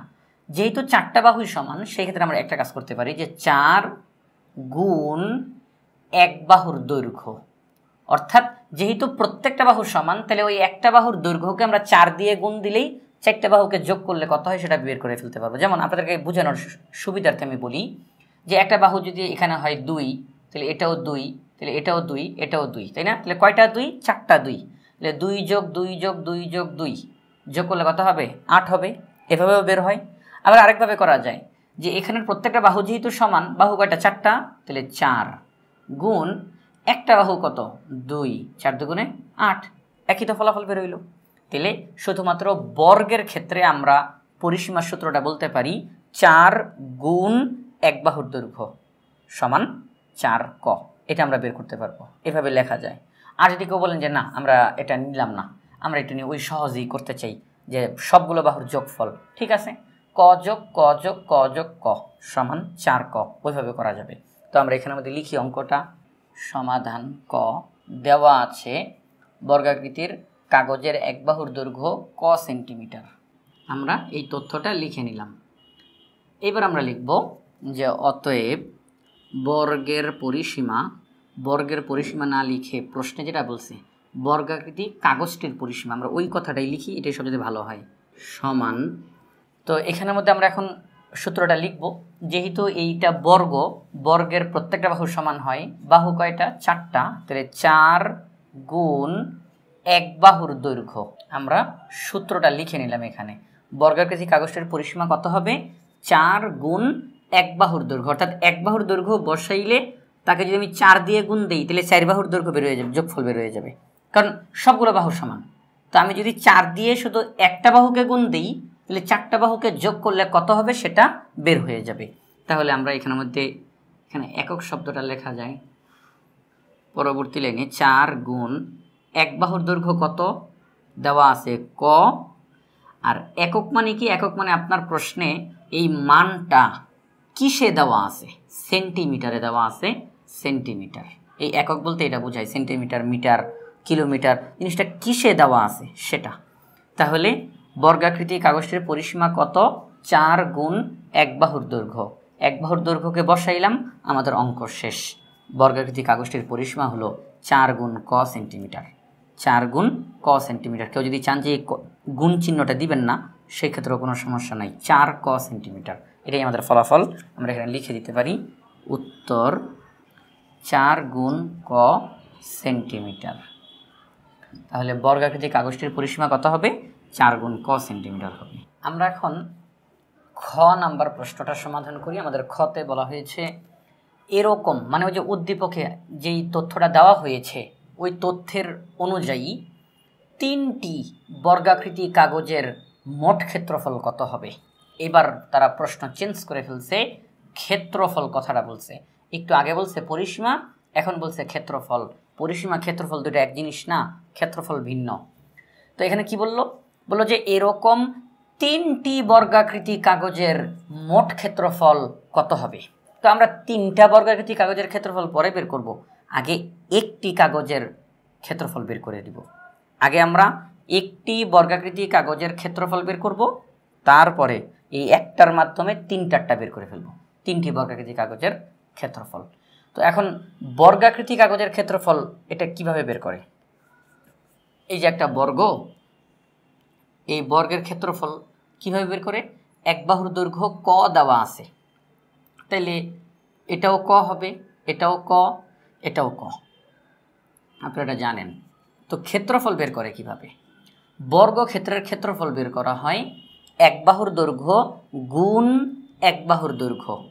যদি এটা যদি বর্গ না হয় অন্য কোনো কিছু হইতো, তখন আমরা কি বলতাম? যদি এটা বর্গ না হয়ে আয়ত হইতো বা অন্য কোনো চতুর্ভুজ হইতো, তখন আমরা বলতাম দৈর্ঘ্য গুণ প্রস্থ। দৈর্ঘ্য গুণ প্রস্থ। দৈর্ঘ্য কি? এই যে এটা হচ্ছে দৈর্ঘ্য, এটা হচ্ছে প্রস্থ। দৈর্ঘ্য প্রস্থ, দৈর্ঘ্য প্রস্থ, দৈর্ঘ্য দৈর্ঘ্য, প্রস্থ প্রস্থ। তো এই যে দৈর্ঘ্য দুই দিকে, প্রস্থ দুই দিকে। তো ক্ষেত্রফল কীভাবে বের করে? দৈর্ঘ্য গুণ প্রস্থ, দৈর্ঘ্য গুণ প্রস্থ, চতুর্ভুজের ক্ষেত্রফল দৈর্ঘ্য গুণ প্রস্থ। এখন এটা যেহেতু বর্গ, বর্গের দৈর্ঘ্য যা হয় প্রস্থ তাই হয়, দৈর্ঘ্য প্রস্থ সমান হয়। বর্গের দৈর্ঘ্য প্রস্থ সমান হয়। অন্য কোনো চতুর্ভুজ যদি হইতো সেই ক্ষেত্রে এমনটা হইতে পারে যে এটা হয়তো বা 4, এটা হয়তো বা 2, তাইলে আমরা কি বলতাম দৈর্ঘ্য 4 প্রস্থ 2, তাহলে দৈর্ঘ্য গুণ প্রস্থ 4 গুণ 2 সমান 8, সেটা হইতো। কিন্তু এটা তো বর্গ, বর্গের প্রত্যেকটা বাহু সমান হয়, 4 4 4 4 অথবা 3 3 3 3, প্রত্যেকটা বাহু সমান। তাহলে সেই ক্ষেত্রে দৈর্ঘ্য যা প্রস্থ তা, দৈর্ঘ্য যা প্রস্থ তা, তখন আমরা সূত্রটার দৈর্ঘ্য গুণ প্রস্থ না বলে আমরা তখন বলি এক বাহুর দৈর্ঘ্য গুণ এক বাহুর দৈর্ঘ্য। আমরা অন্য সময় যেটা লিখতাম দৈর্ঘ্য গুণ প্রস্থ, আমরা আজকে সেই দৈর্ঘ্য শব্দের জায়গায় লিখব এক বাহুর দৈর্ঘ্য, প্রস্থের জায়গায় আমরা লিখব এক বাহুর দৈর্ঘ্য, কারণ সবই সমান, বর্গের মধ্যে সবই সমান, কেউ কম বেশি না, সবাই সমান, এই জন্য এক বাহুর দৈর্ঘ্য গুণ এক বাহুর দৈর্ঘ্য। তাহলে আমরা এখানে লিখি ওই ক নাম্বারের মতোই লিখবো, এখানের মধ্যে যে দেওয়া আছে বর্গাকৃতি কাগজের এক বাহুর দৈর্ঘ্য ক সেন্টিমিটার। তো এই তথ্যটা আমরা লিখলাম। এবার আমরা লিখব যে অতএব একটি বর্গাকৃতি কাগজের ক্ষেত্রফল সমান, সূত্রটা লিখে ফেলি, এক বাহুর দৈর্ঘ্য গুণ এক বাহুর দৈর্ঘ্য। আবার আপনারা যদি কেউ কেউ চান যে এটাকে একটু সংক্ষেপে দৈর্ঘ্য গুণ দৈর্ঘ্য লিখি, দৈর্ঘ্য গুণ দৈর্ঘ্য, তাও হবে, কোনো সমস্যা নাই। এটাও কথা কম বেশিতে, এতে কোনো সমস্যা হয় না। তো একটি বর্গাকৃতি কাগজের ক্ষেত্রফল কি হবে, যেহেতু বর্গাকৃতি বর্গ, সুতরাং ক্ষেত্রফল হবে এক বাহুর দৈর্ঘ্য গুণ এক বাহুর দৈর্ঘ্য। এবার পাশে লিখব বর্গ একক, লিখলাম বর্গ একক। তো এক বাহুর দৈর্ঘ্য গুণ এক বাহুর দৈর্ঘ্য বর্গ একক। যখন ক্ষেত্রফল শব্দটা আসে তখনই অঙ্কের মধ্যে বর্গ শব্দটার আগমন ঘটে, কারণ ক্ষেত্রফল বললেই বর্গ শব্দটা আসবে, ক্ষেত্রফল বললেই বর্গ শব্দটা আসবে। তো এবার এক বাহুর দৈর্ঘ্য ক গুণ এক বাহুর দৈর্ঘ্য ক বর্গ, এবার একক, একটু আগেও বললাম একক, তাহলে কী হবে সেন্টিমিটার, এটা সেন্টিমিটারে দেওয়া। তাহলে আমরা বলবো একটি বর্গাকৃতি কাগজের ক্ষেত্রফল ক গুণ ক বর্গ সেন্টিমিটার, ক গুণ ক বর্গ সেন্টিমিটার। কেউ চাইলে আবার লিখতে পারেন ক স্কয়ার, ক স্কয়ার, সেটাও হয়, কোনো সমস্যা নেই। এবার আমরা লিখব যে অতএব, একটার জায়গায় এখন আমরা তিনটা লিখব, অতএব তিনটি বর্গাকৃতি কাগজের ক্ষেত্রফল। তো তিনটি বর্গাকৃতি কাগজের ক্ষেত্রফল কত হবে, একটার বর্গফল যত হবে অবশ্যই তিনটার ক্ষেত্রফল আরও বেশি হবে। তাহলে একটার ক্ষেত্রফল যা, তিনটির ক্ষেত্রফল আরও বেশি হবে। আমরা কি করব, 3 দিয়ে গুণ দিব। যেমন আমাকে যদি বলা হয় যে একটি বিস্কুটের দাম 5 টাকা, 3টি বিস্কুটের দাম কত, তখন আমরা কি করি 5 গুণ 3, কারণ আমরা জানি যে একটি বিস্কুটের দাম 5 টাকা, তো আমাকে তো 3টার দাম বের করতে হবে। তাহলে একটার দাম গুণ 3 হয়ে যাবে 3টার দাম, ঠিক না? তাহলে এখানেও একই রকম, একটি বর্গাকৃতি কাগজের ক্ষেত্রফল যত, তাকে যদি আমি 3 দিয়ে গুণ দেই তাহলে 3টি বর্গাকৃতি কাগজের ক্ষেত্রফল বের হয়ে যাবে। তাহলে একটির ক্ষেত্রফল ক গুণ ক, কিন্তু আমাকে তো বের করতে হবে 3টার, তাহলে গুণ 3, পাশে লিখে দিব বর্গ সেন্টিমিটার। এই গুণ 3 এটা আপনারা প্রথমেও দিতে পারেন, পরেও দিতে পারেন, এতে কোনো সমস্যা হবে না। তাহলে আমরা লিখে দিই, ব্র্যাকেটটা উঠিয়ে দিই, ক গুণ 3 বর্গ সেন্টিমিটার। অর্থাৎ আমরা বলতে পারি 3টি বর্গ, আমাদের উপরে যেই তথ্য দেওয়া ওই তথ্য অনুযায়ী আমরা যদি 3টা কাগজের ক্ষেত্রফল একসাথে বের করি তাহলে ফলাফল হবে ক গুণ 3 বর্গ সেন্টিমিটার। ক গুণ ক হচ্ছে একটির, কিন্তু আমাকে বের করতে হবে 3টার, এই জন্য আমি 3 দিয়ে গুণ দিলাম, 3টার ক্ষেত্রফল বের হয়ে যাবে। তাহলে আমরা এখানে লিখতে পারি উত্তর ক গুণ 3 বর্গ সেন্টিমিটার। এটি হচ্ছে আমাদের এই খ নাম্বার প্রশ্নের সমাধান। আমরা এখন নতুন করে আরেকটা প্রশ্ন লিখলাম। আমাদের এই প্রশ্নতে বলা হয়েছে গাণিতিক বাক্য সত্য করার জন্য ক এর মান নির্ণয় করো। এই যে এখানে যে গাণিতিক বাক্যগুলো দেওয়া, এখানে আবার ভাইবেন যে গাণিতিক বাক্য, এটা আবার কি ওই যে সত্য না মিথ্যা নির্ণয় করা যায় না ওটা না, এটা ওইটা না, এটা হচ্ছে গণিতের ভাষায় যে তারা এই যে লাইনগুলো লিখলো, বাক্যগুলো লিখলো, এই বাক্যগুলোকে আমাদেরকে এখন সত্য করতে হবে। কি করতে হবে? সত্য। তারা বলল গাণিতিক বাক্য সত্য করার জন্য ক এর মান নির্ণয় করো। কার মান নির্ণয় করতে বলছে? ক এর মান। কারণ দেখেন প্রত্যেকটা অঙ্কের মধ্যে ক আছে, এই যে ক ক ক ক সব জায়গাতে ক আছে প্রত্যেকটা অঙ্কের মধ্যে। তারা বলল তোমরা এই ক এর মান নির্ণয় করো এবং এমনভাবে নির্ণয় করো যাতে এই বাক্যগুলো সত্য হয়। কি হয়? সত্য হয়। তো এখানে 6টা অঙ্ক আছে, আমরা চেষ্টা করব 6টা অঙ্কই করে দেওয়ার জন্য ইনশাআল্লাহ। সবার প্রথমে 1 নাম্বার যে অঙ্ক, তাকে আমরা লিখি 1 সমাধান ক যোগ 9 সমান 15। এই যে আমরা বাক্যটা লিখলাম ক যোগ 9 সমান 15। এখন মনে রাখতে হবে এই যে ক, এই ক এর মান তো আমরা জানি না, ক এর মান বের করতে হবে। তো আমরা যার মান বের করব তাকে আমরা সবসময় চেষ্টা করব তাকে একা রাখার জন্য। কি করব? তাকে একা রাখার জন্য। তার সাথে যারা যারা থাকবে তাদের সবাইকে অন্য দিকে পাঠিয়ে দিব। আমরা যার মান বের করব তাকে একা রাখবো, তার সাথে যারা যারা থাকবে তাদেরকে অন্যদিকে সরিয়ে দিব। তাহলে পরবর্তী লাইনে কি আমরা যে কাজটা করতে পারি, আমরা এখানে ক কে রেখে দিব, আর ক এর সাথে কে আছে? যোগ 9। কি আছে? যোগ 9। আমরা এই যোগ 9কে এই সমান চিহ্নের ওই দিকে পাঠিয়ে দিব। এখন কথা হলো কীভাবে করে পাঠাবো। নিয়ম হচ্ছে যে একদিক থেকে কোনো একটা সংখ্যা যখন আরেক দিকে যায়, তখন তার যেই চিহ্নটা আছে সেটা বিপরীত চিহ্ন হয়ে যায়। সেটা কি চিহ্ন হয়ে যায়? বিপরীত। এই যে এখানে আছে যোগ 9, আমি যখন এই 9কে এই দিকে পাঠাবো, 9-এর সামনের যোগ চিহ্নটা ওই দিকে গিয়ে হয়ে যাবে বিয়োগ। কি হয়ে যাবে? বিয়োগ। যোগ থাকলে বিয়োগ, বিয়োগ থাকলে যোগ, গুণ থাকলে ভাগ, ভাগ থাকলে গুণ, অর্থাৎ যেটাই থাকবে ঠিক তার বিপরীতটা হয়ে যাবে। তাহলে এখানে আছে যোগ 9, আমরা এখন সমান চিহ্নের ওই সাইডে চলে যাব। সমান, আগে থেকেই 15 আছে, আমরা 15 লিখব। এই যে যোগ 9 এখন গিয়ে সেখানে বসবে, যোগের চিহ্নটা হয়ে যাবে বিয়োগ 9। এই যে দেখেন ক যোগ 9 সমান 15, কিন্তু এখন লাইনটা কীরকম হয়ে গেল? ক সমান 15 বিয়োগ 9। 15 থেকে 9কে বিয়োগ করা লাগবে। আমরা এখন 15 থেকে 9কে বিয়োগ করব। 15 থেকে 9 বিয়োগ করলে কত হবে? 15 থেকে 9 বিয়োগ করলে হয় 6। ক এর মান 6, কারণ ক সমান 6। ক সমান 6, ক এর মান 6। আমি যদি এই ক এর জায়গাতে 6 বসাই, তাহলে দেখেন 6 যোগ 9, 6 যোগ 9 কত হয়? 15। 15 সমান 15। লাইন সত্য হয়ে যাবে। এই যে গাণিতিক বাক্যটা, এটা সত্য হয়ে যাবে। তাহলে ক এর মান যদি 6 হয় এই বাক্যে, তাহলেই এই লাইনটা সত্য হয়ে যাবে। তাহলে আমরা লিখব যে অতএব নির্ণয় ক এর মান 6, উত্তর 6। শেষ আমাদের 1 নম্বর অঙ্কটা। আমরা এবার 2 নম্বর অঙ্কে চলে যাই। 2 নম্বর অঙ্কটা এইদিকে লিখি সমাধান ক বিয়োগ 12 সমান 25।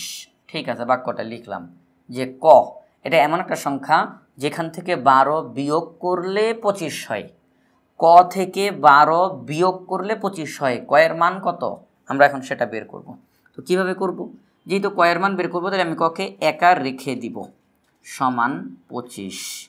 এই যে বিয়োগ 12, এই বিয়োগ 12কে আমি এই দিকে নিয়ে আসব। চিহ্নটা কি? বিয়োগ। এদিকে আসে হয়ে যাবে তার বিপরীত, অর্থাৎ যোগ 12। অতএব ক সমান 25-এর সাথে 12 যোগ করলে কত হয়? 25-এর সাথে 12 যোগ করলে হয় 37। তাইলে ক এর মান যদি 37 হয়, তাহলে এই বাক্যটা সত্য হবে।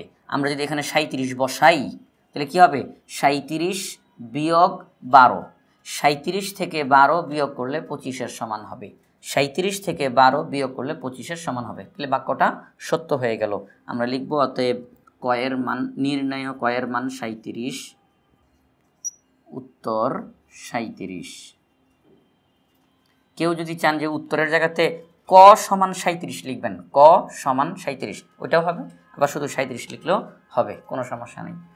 তো এবার আমরা 1 আর 2 করলাম। এবার চলে যাই 3 নম্বর অঙ্কতে। 3 নম্বর অঙ্কতে দেওয়া আছে 2 গুণ ক সমান 22। এখানে লিখি আগে 3 নম্বর অঙ্কের সমাধান তাহলে আমরা এখানের মধ্যে প্রশ্নটা লিখে ফেললাম 2 গুণ ক সমান 22, অর্থাৎ ককে যদি 2 দিয়ে গুণ করা হয়, ককে যদি 2 দিয়ে গুণ করা হয় তাহলে ফলাফলটা হবে 22-এর সমান।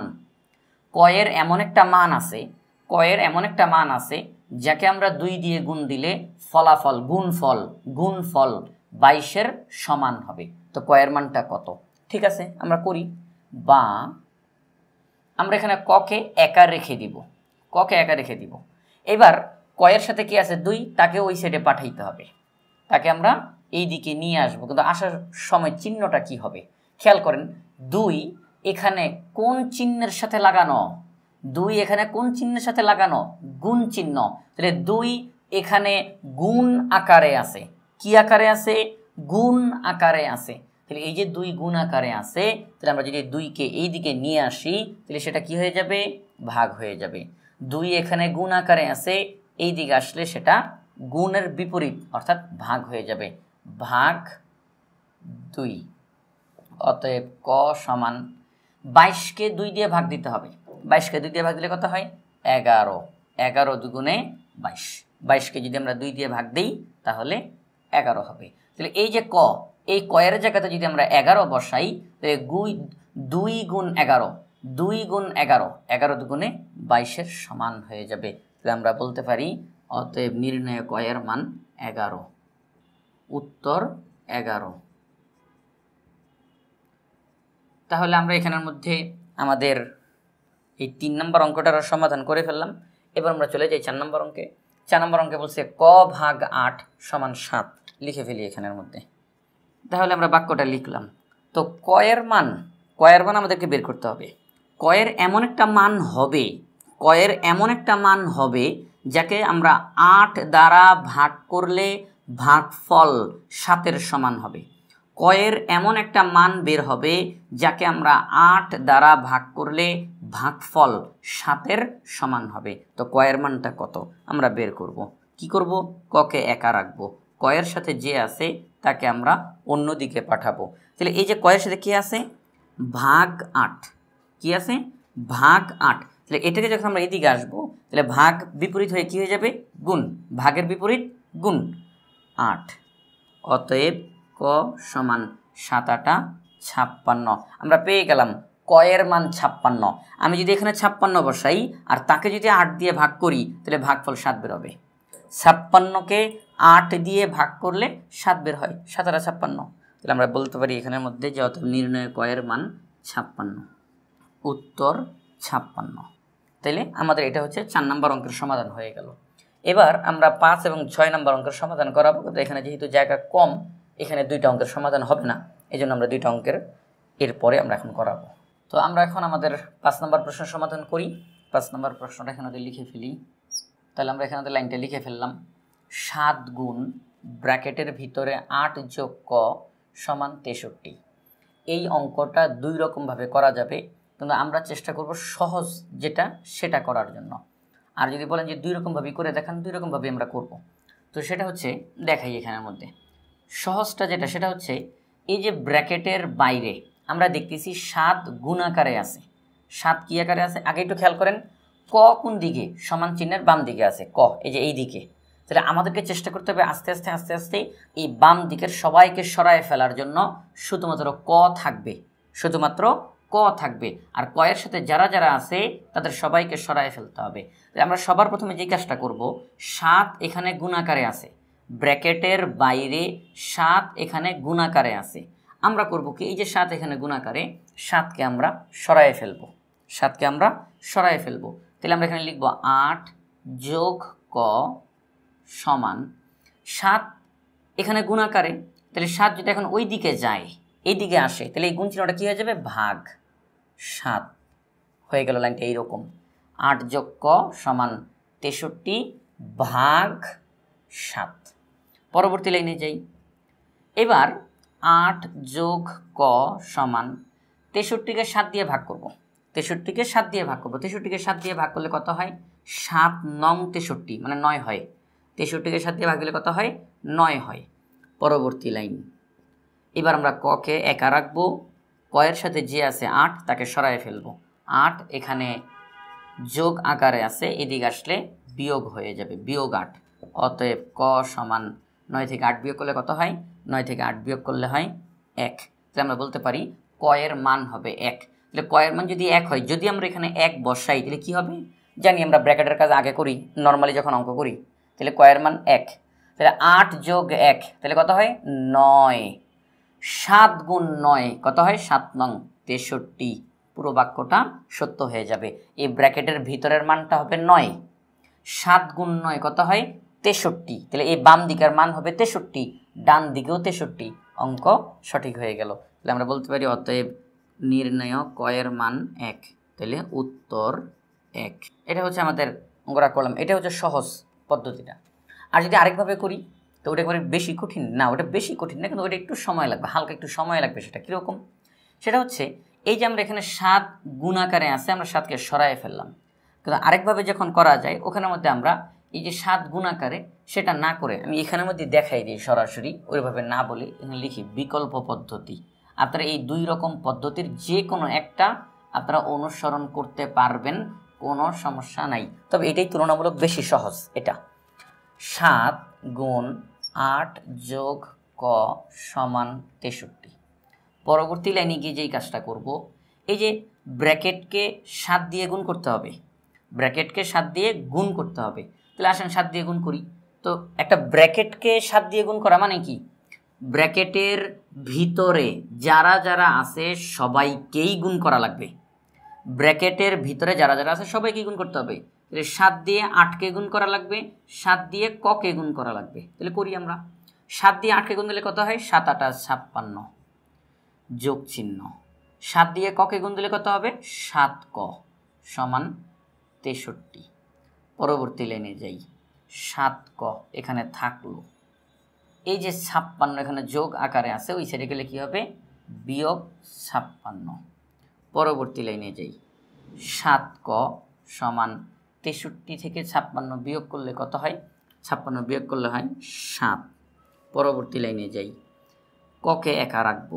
খেয়াল করেন ক এবং 7-এর মাঝখানে কোনো চিহ্ন নাই, তার মানে এখানে গুণ চিহ্ন আছে। কি চিহ্ন আছে? এখানে গুণ চিহ্ন আছে। তাইলে 7 এখানে গুণ আকারে আছে, ওই সাইডে গেলে কি হবে? ভাগ হয়ে যাবে। আচ্ছা, ভাগ চিহ্নটা আমরা এইভাবে করে না দিই, আমরা অন্য 7 এখানে গুণ আকারে আছে, গুণটা এদিকে আসলে কী হবে? ভাগ হবে, ভাগ। এই 7 এদিকে আসলো। তাহলে একটু খেয়াল করেন, এই 7 আগে থেকেই ছিল, আর এই 7 এখন গেল। 7 এখানে গুণ আকারে এদিকে এসে ভাগ হয়ে গেল। অতএব ক সমান 7কে 7 দিয়ে ভাগ করলে হবে 1। এটা হচ্ছে ক এর মান। একই রকমের ফলাফল বের হইল। তাইলে তো এভাবেও করা যায়, এভাবে করা যায়, দুইটাই সঠিক, দুইটাই সঠিক। এখন যার কাছে যেটা সহজ লাগে, যার কাছে কারো কারো কাছে এটাও সহজ লাগতে পারে, তো তিনি এটা করবেন। তো যার কাছে অল্প সময়ের মধ্যে যেটা সহজে করা যায় সে সেটা করবেন। তো এটাও চাইলে করতে পারবেন, এটাও চাইলে করতে পারবেন, দুইটা একই অঙ্ক। তো আমাদের আবার জায়গা শেষ, আমরা এখন আবার 6 নম্বর অঙ্কটা করে দেখাবো। আমরা এখানের মধ্যে এখন 6 নম্বর প্রশ্নটা উঠায় ফেলি। তো আমরা প্রশ্নটা লিখলাম, এবার তার সমাধানটা করব। এখন কিভাবে করব? সেটা হচ্ছে এই যে আমাদেরকে ক এর মান বের করতে হবে। তাহলে এই যে ক, তাহলে ক এর সাথে যারা যারা আছে তাদেরকে সরায় ফেলতে হবে। আস্তে আস্তে আমরা তাদেরকে সরাবো। আমরা তাহলে পরবর্তী লাইনে গিয়ে লিখব ক বিয়োগ 4। এই যে ব্র্যাকেটের ভিতরে যেই তথ্যটা তারা থাকলো, কিন্তু ব্র্যাকেটের বাইরে যে ছিল ভাগ 6, তাকে আমরা আগে সরায় ফেলবো। ব্র্যাকেটটা থাকলো, ব্র্যাকেটের বাইরে যে আছে তাকে আমরা সরায় ফেলবো এখন। তাহলে আগে থেকেই 6 আছে, আর এই ভাগ 6, ভাগ 6 এটা এখন এইদিকে আসবে। তাহলে ভাগটা এইদিকে আসলে কি হবে? গুণ 6। তাহলে এই 6 আগে থেকেই বসলো, ভাগটা গুণ হয়ে গেল, ভাগের পরে যে আছে সে বসলো 6। পরবর্তী লাইনে ক বিয়োগ 4 সমান 6 গুণ 6 কত হয়? 6 6 36। পরবর্তী লাইনে এইবার ক এখানে থাকলো, ক এর সাথে যে আছে তাকে সরাই ফেলতে হবে। তাহলে বিয়োগ 4 এদিকে চলে আসবে, বিয়োগটা এদিকে হয়ে যাবে যোগ 4। অতএব ক সমান 36 আর 4 যোগ করলে হয় 40। ক এর মান কত? 40। আমরা যদি এই জায়গাতে ক এর মান 40 বসাই তাহলে ফলাফল কত হবে? 40 বিয়োগ 4, 40 থেকে 4 বিয়োগ করলে 36 হয়। কত হয়? 36 হয়। 36কে ভাগ করতে হবে 6 দিয়ে। 36কে 6 দিয়ে ভাগ করলে কত হয়? 6 হয়। 36কে 6 দিয়ে ভাগ দিলে কত হয়? 6 হয়। তাহলে এই হচ্ছে আমাদের কয়ের মান। তাহলে কয়ের মান কত হবে? 40 হবে। আমরা বলবো অতএব নির্ণয় কয়ের মান 40। উত্তর 40। তাহলে এটাই হচ্ছে আমাদের এই 6 নম্বর প্রশ্নের সমাধান। তাহলে আমাদেরকে এই ধরনের কোনো অঙ্ক যদি করতে দেয় তাহলে আমরা আশা করি এই সব নিয়ম আমরা অনুসরণ করে অঙ্কগুলোর সমাধান করতে পারবো ইনশাআল্লাহ। আমরা এখন একটা সৃজনশীল প্রশ্নের মতো লিখলাম, যোগ্যতা ভিত্তিক, যেটাকে বলা হয় যোগ্যতা ভিত্তিক প্রশ্ন বা কাঠামোবদ্ধ প্রশ্ন লিখলাম। এখানে আমাদের 3টা প্রশ্ন আছে, 1, 2, 3। সবার প্রথমে একটা তথ্য দেওয়া আছে যাকে আমরা বলি উদ্দীপক। কি বলি আমরা? উদ্দীপক। তো এখানে একটা উদ্দীপক দেওয়া আছে, অর্থাৎ এখানে কিছু তথ্য দেওয়া আছে। এই তথ্যগুলো ব্যবহার করে এই 3টা প্রশ্নের সমাধান করতে হবে। তো এটাকে বলা হয় যোগ্যতা ভিত্তিক বা কাঠামোবদ্ধ প্রশ্ন। তো উদ্দীপকে কি তথ্য দেওয়া আছে আমরা একটু দেখি। ক প্যাকেট বিস্কুট এবং 1 বোতল পানীয়ের মূল্য একত্রে খ টাকা। 1 প্যাকেট বিস্কুটের মূল্য 18 টাকা এবং 1 বোতল পানীয়ের মূল্য 12 টাকা। এই তথ্যটা দেওয়া। এখন আমরা একটুখানি তথ্যটা ভালো করে বোঝার চেষ্টা করি। ক প্যাকেট বিস্কুট, ক প্যাকেট, কয় প্যাকেট? 3 packet, 5 packet, 60 packet? তারা বলতেছে ক প্যাকেট, অর্থাৎ তারা এখানে প্যাকেটের সংখ্যাটা নির্দিষ্ট করে আমাদেরকে না বলে এটা অজানা রাখলো। ক প্যাকেট, কয় প্যাকেট? ক প্যাকেট বিস্কুট এবং 1 বোতল পানীয়। পানীয় বলতে বোঝানো হয় এই যে আমরা যে বিভিন্ন রকমের 7 আপ, পেপসি, কোকাকোলা, এই যে এগুলোকে বলা হয় পানীয়। এই যে এখানে অন্তস্থ দেওয়া, এখানে শুধু পানি বলে নেই, অন্তস্থ পানীয়। তাহলে তারা বলতেছে ক প্যাকেট বিস্কুট এবং 1 বোতল পানি। দেখেন এখানে যেমন 1 বোতল, এটা যেমন বলে দিছে 1, এখানে কিন্তু আর 1 বলে নাই, 2 বলে নাই, 5 বলে নাই, এখানে বলছে ক প্যাকেট। তাহলে ক প্যাকেট বিস্কুট এবং 1 বোতল পানীয়ের মূল্য একত্রে খ টাকা। অর্থাৎ আমি দোকান থেকে ক প্যাকেট বিস্কুট কিনলাম এবং 1 বোতল পানীয় কিনলাম। এই যে আমি 2টা জিনিস কিনলাম, বিস্কুট কিনলাম আর পানীয় কিনলাম, এদের দাম একত্রে খ টাকা। ক প্যাকেট বিস্কুটের যত দাম, 1 বোতল পানীয়ের যত দাম, যদি এই সবগুলো দাম যদি একসাথে করা হয়, মূল্য যদি একসঙ্গে করা হয়, তাহলে কত হবে? খ টাকা হবে। কত হবে? খ টাকা। তারা বলে নেই যে 50 টাকা হবে, 70 টাকা হবে, তারা বলতেছে খ টাকা হবে। এখানেও তারা আমাদেরকে একটা অজানা প্রতীক, মানে অক্ষর প্রতীক দিল, যার মান আমরা জানি না, লুকানো আছে। এরপরে কি দিল? 1 প্যাকেট বিস্কুটের মূল্য 18 টাকা। তারা বলে দিল 1 প্যাকেট বিস্কুটের মূল্য 18 টাকা। 1 প্যাকেট বিস্কুটের মূল্য কত? 18 টাকা। কিন্তু আমি বিস্কুট কিনছি কয় প্যাকেট? ক প্যাকেট। কয় প্যাকেট? ক প্যাকেট।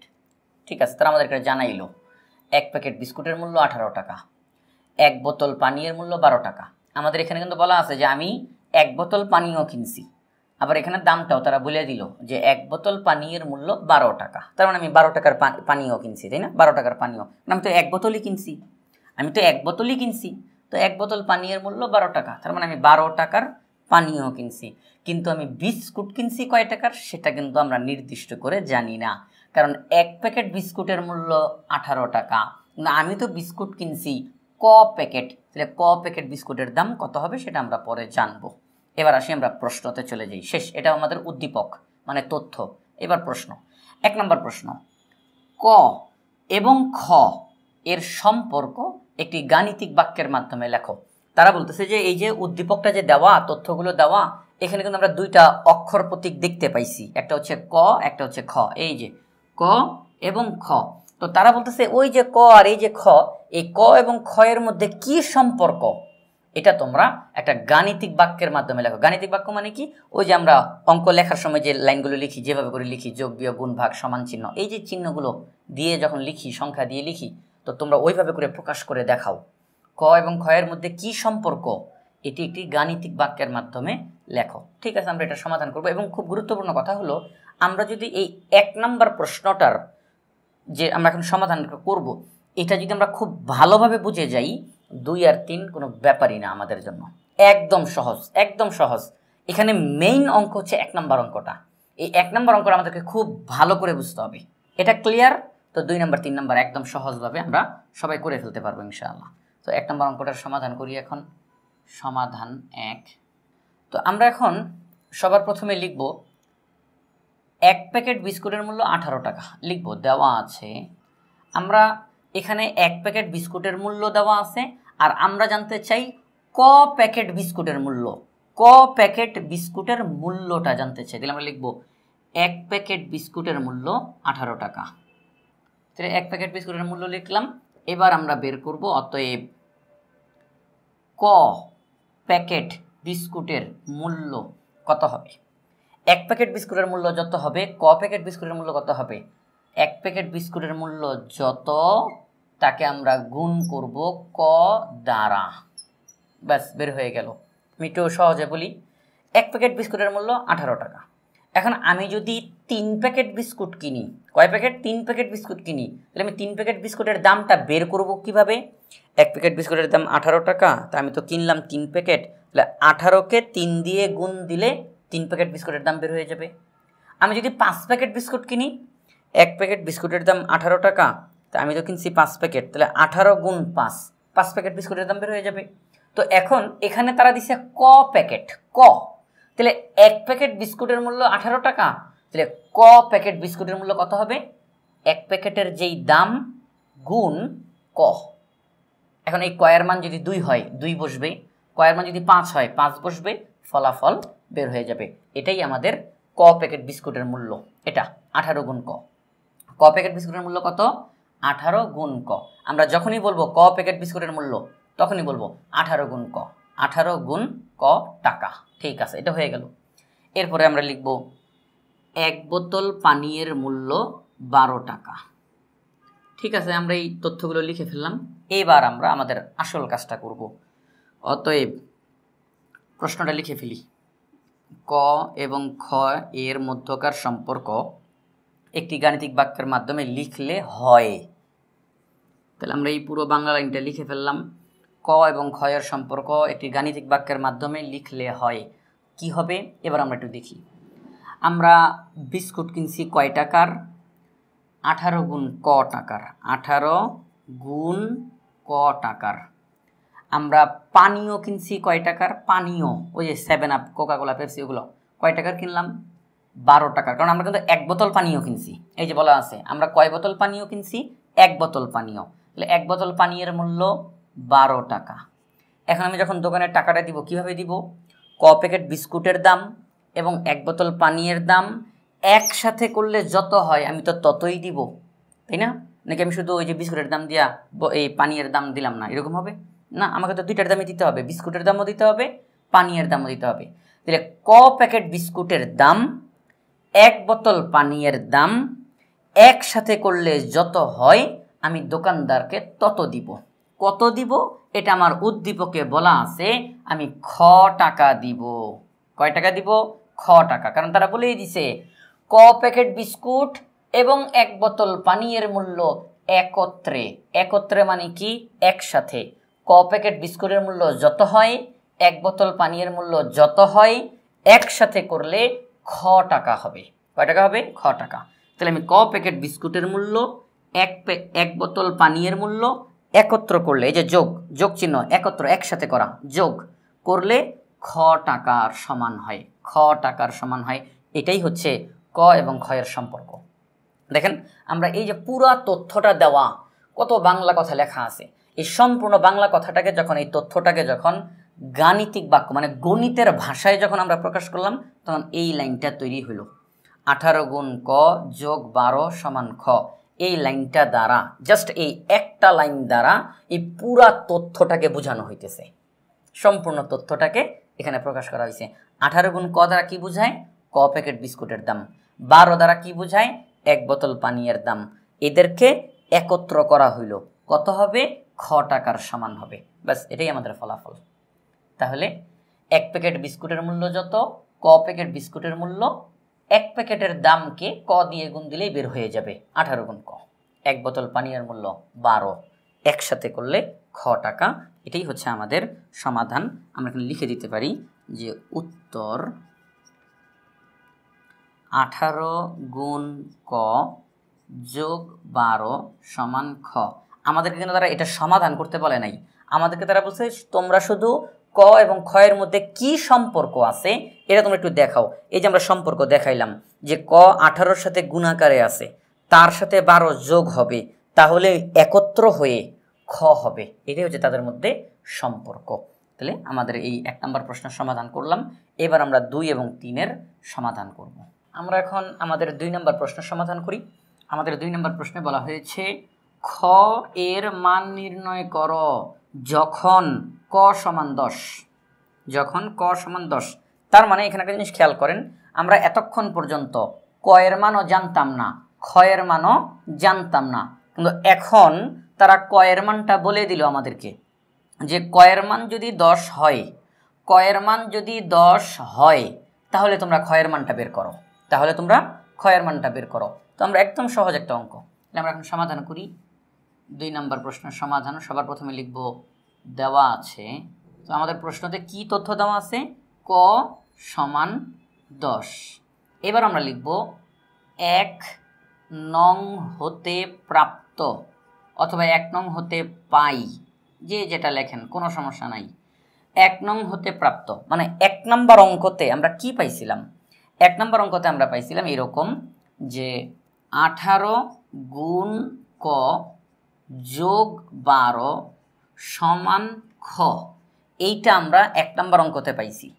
তো এই যে গাণিতিক বাক্যটা লাইনটা, এই লাইনে আমরা দেখতেছি ক আছে, খ আছে। আমরা এই মুহূর্তে ক এর মান জানি, আমরা ক এর মানটা বসাই দিব, খ এর মান বের হয়ে যাবে, খ এর মান বের হয়ে যাবে। তাহলে আমরা এখন অঙ্কটা করতে থেকে এখান থেকেই করতে পারবো, আর আলাদা করে কোনো কিছু লেখার দরকার নেই। তাহলে পরবর্তী লাইনে লিখি বা 18 গুণ ক এর মান কত দেওয়া?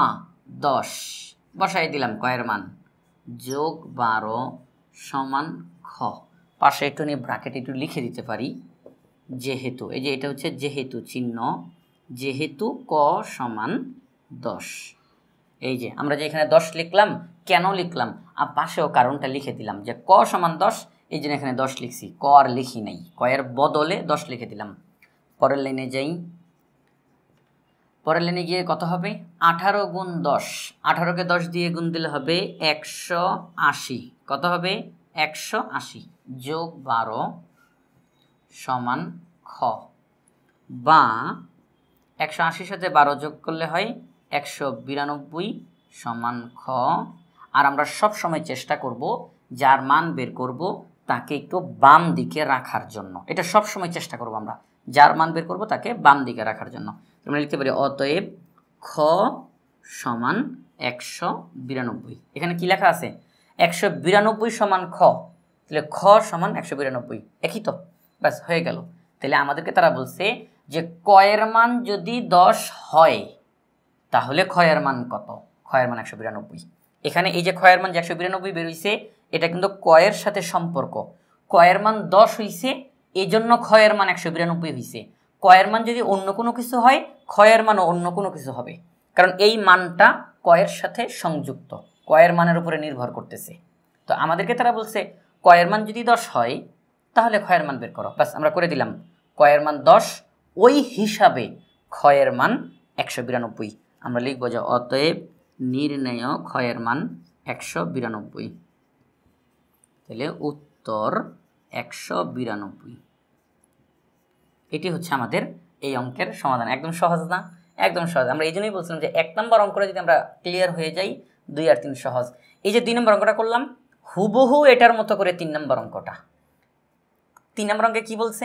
3 নম্বর অঙ্কে বলছে আচ্ছা ক এর মান নির্ণয় করো যখন খ সমান 120। এবার তারা কি করছে? তারা এবার খ এর মানটা আমাদেরকে বলে দিছে যে খ এর মান যদি 120 হয় তাহলে ক এর মান কত হবে তোমরা বের করে দেখাও। অর্থাৎ তারা বারবার কথা চেঞ্জ করতেছে। তারা বলতেছে তোমরা খ এর মান বের করো, ক এর মান যদি 10 হয়, বের করলাম। এবার তারা আবার কথা চেঞ্জ করছে, তোমরা ক এর মান বের করো, খ এর মান যদি 120 হয়। অর্থাৎ একটার সাথে আরেকটার সম্পর্ক তারা তৈরি করতেছে। তো আমরা 2 নম্বর অঙ্কটা করলাম, এখন আমরা 3 নম্বর প্রশ্নটার সমাধান করব। তাহলে আমরা এখন 3 নম্বর অঙ্কটার সমাধান শুরু করে দেই। সবার প্রথমে আমরা লিখব দেওয়া আছে খ সমান 120। আমরা 2 নম্বর অঙ্কটা যেভাবে করেছি 3 নম্বরটাও সেই একই রকমভাবে করব। খ সমান 120। এবার আমরা লিখব 1 নং হতে প্রাপ্ত 18 গুণ ক যোগ 12 সমান খ। আরেকটা কথা বলে রাখি, কেউ কিন্তু আবার ভাইবেন না যে 2 নম্বর অঙ্কতে তো আমরা খ এর মান বের করলাম 192, এখন তারা বলতেছে খ এর মান 120, তাহলে কি আমাদের 2 নম্বর অঙ্কটা ভুল হয়ে গেছে? না, 2 নম্বর অঙ্কতে তারা ক এর যেই মান দিয়েছিল ওই অনুযায়ী খ এর মান বের হয়েছে 192। এখন তারা 3 নম্বর অঙ্কতে আবার ক এর মান জানতে চায়, ক এর মান জানতে চায়, খ এর মান বলে দিল 120, যে খ এর মান যদি 120 হয় তাহলে ক এর মান কত তোমরা বের করে দেখাও। তো আমরা এখন 3 নম্বর অঙ্ক করতেছি। তো 2 নম্বরটা ঠিক আছে, এখন 3 নম্বরের প্রশ্ন অনুযায়ী 3 নম্বরটার সমাধান করব। তো আমরা এখন পরবর্তী লাইনে গিয়ে যেই কাজটা করব সেটা হচ্ছে, আমাদের এখানে ক এর মান দেওয়া নাই এই 3 নম্বর অঙ্কটাতে, 3 নম্বর অঙ্কতে ক এর মান দেওয়া নাই, খ এর মান দেওয়া আছে। তাহলে আমরা লিখব 18 গুণ ক যোগ 12 সমান, এইবার আমরা আর খ লিখব না, খ এর একটা মান দেওয়া আছে 120, ব্র্যাকেটে লিখে দেই যেহেতু খ সমান 120 এই জন্য আমরা খ এর বদলে 120 বসালাম। পরবর্তী লাইনে যাই, আমাদের উদ্দেশ্য ক এর মান বের করা, তাহলে ক কে আমরা একা রাখবো, আস্তে আস্তে বাকিগুলো সরাইয়ে ফেলবো। কিভাবে করতে পারি? 18 গুণ ক থাকুক একসাথে, যোগ 12কে আগে ওই সাইডে নিয়ে যাই, যোগ 12 এই সাইডে আসলে হবে বিয়োগ 12। পরবর্তী লাইনে 18 গুণ ক সমান 120 থেকে 12কে বিয়োগ করতে হবে, 120 থেকে 12 বিয়োগ করলে হয় 108। পরবর্তী লাইনে যাই, ক কে একা রাখবো, ক এর সাথে 18 গুণ আকারে আছে, তাহলে 18কে সরাই ফেলতে হবে। তাহলে 18কে যদি আমরা সরাই তাহলে 18 এখানে আছে গুণ আকারে, ওই সাইডে গেলে কী হবে? ভাগ 18। এবার আমাদের ক এর মান বের হয়ে যাবে। 108কে 18 দ্বারা ভাগ করি, দেখি একটু রাফ করি এইদিকে। 108কে 18 দ্বারা ভাগ করলে কত হয়? 108কে আমরা 18 দ্বারা ভাগ করব, এটা আমরা রাফ করতেছি। তো 18 108-এর মধ্যে কয়বার যায়? 18কে যদি আমরা একটুখানি 7 দিয়ে গুণ দিই তাহলে কত হবে একটু দেখি। 7 8 56, 6 থাকে 5, 7 থেকে 7 আর 5 হচ্ছে 7 5 12, 126 বেশি হয়ে যায়, তাহলে 7 বার হবে না। 6 দিয়ে দেখি, 6 6 8 48, 6 8 48-এর 8 থাকে 4, 6 কে 6 আর 4 হচ্ছে 10, এই অঙ্ক হয়ে গেছে। তাইলে 6 বার যাবে। 18 108-এর মধ্যে 6 বার যায়, 18 108-এর মধ্যে কয়বার যায়? 6 বার যায়, 6 বার গেলে 108 হয়ে যায়। তাহলে 6 ক এর মান কত হবে? 6। 108কে যদি 18 দ্বারা ভাগ করি তাহলে ফলাফল হয় 6, ক সমান 6। তাহলে খ এর মান যদি 120 হয় তাহলে ক এর মান 6। তাহলে দেখেন আগের অঙ্কটাতে কিন্তু ক এর মান 10 বলা ছিল, কিন্তু এখন ক এর মান কত বেরিয়েছে? 6। এটা হচ্ছে তারা আমাদেরকে শিখাইতেছে যে তোমাদেরকে আমরা একটার মান বলে দিলাম আরেকটার মান বের করো, তোমাদেরকে আমরা একটার মান বলে দিলাম আরেকটার মান বের করো। তো আমরা এই যে অঙ্ক সমাধান করে ফেললাম। তো এখন তারা খ এর যেই মান দিয়েছে ওই অনুযায়ী ক এর মান 6 বের হয়েছে। তাহলে কি এটা ভুলে গেল? আগে তো ক এর মান 10 দেওয়া ছিল না, এটা ঠিক আছে। তাহলে খ এর মান যদি 120 হয় তাহলে ওই ক্ষেত্রে ক এর মান 6 বের হবে। আমরা লিখব অতএব নির্ণয় ক এর মান 6। এটাই হচ্ছে আমাদের এই অঙ্কের উত্তর। উত্তর কত? 6। তাহলে এই আমরা 3 নম্বর অঙ্কটার সমাধান করলাম। তাহলে এটার মাধ্যমে আমাদের এই একটা যোগ্যতা ভিত্তিক বা কাঠামোবদ্ধ প্রশ্নের সমাধান হয়ে গেল। আমরা এখন আরেকটা কাঠামোবদ্ধ বা যোগ্যতা ভিত্তিক প্রশ্নের সমাধান করব। আমরা এখন এখানের মধ্যে আরেকটা যোগ্যতা ভিত্তিক প্রশ্ন লিখলাম। তো এই প্রশ্নটাতে প্রথমে কি তথ্য দেওয়া আছে এবং বলে রাখি, আমরা এই মাত্র যে যোগ্যতা ভিত্তিক প্রশ্নটা সমাধান করলাম হুবহু ওইটার মতো করেই আরেকটা প্রশ্ন দেওয়া হয়েছে। এখানে তারা কথাগুলো পরিবর্তন করলো, সংখ্যাগুলো পরিবর্তন করলো, এতটুকুই। আমরা একটু বোঝার চেষ্টা করি তারা কি তথ্যটা আমাদেরকে দিল এই উদ্দীপকের মধ্যে। তারা বলল পানির একটি বোতলের ওজন 120 গ্রাম। পানির একটি বোতলের ওজন, খুব খেয়াল করতে হবে তাদের তথ্যগুলো। পানির একটি বোতলের ওজন 120 গ্রাম, অর্থাৎ আমরা যদি একটা পানির বোতলকে ওজন করি তাহলে 120 গ্রাম হবে।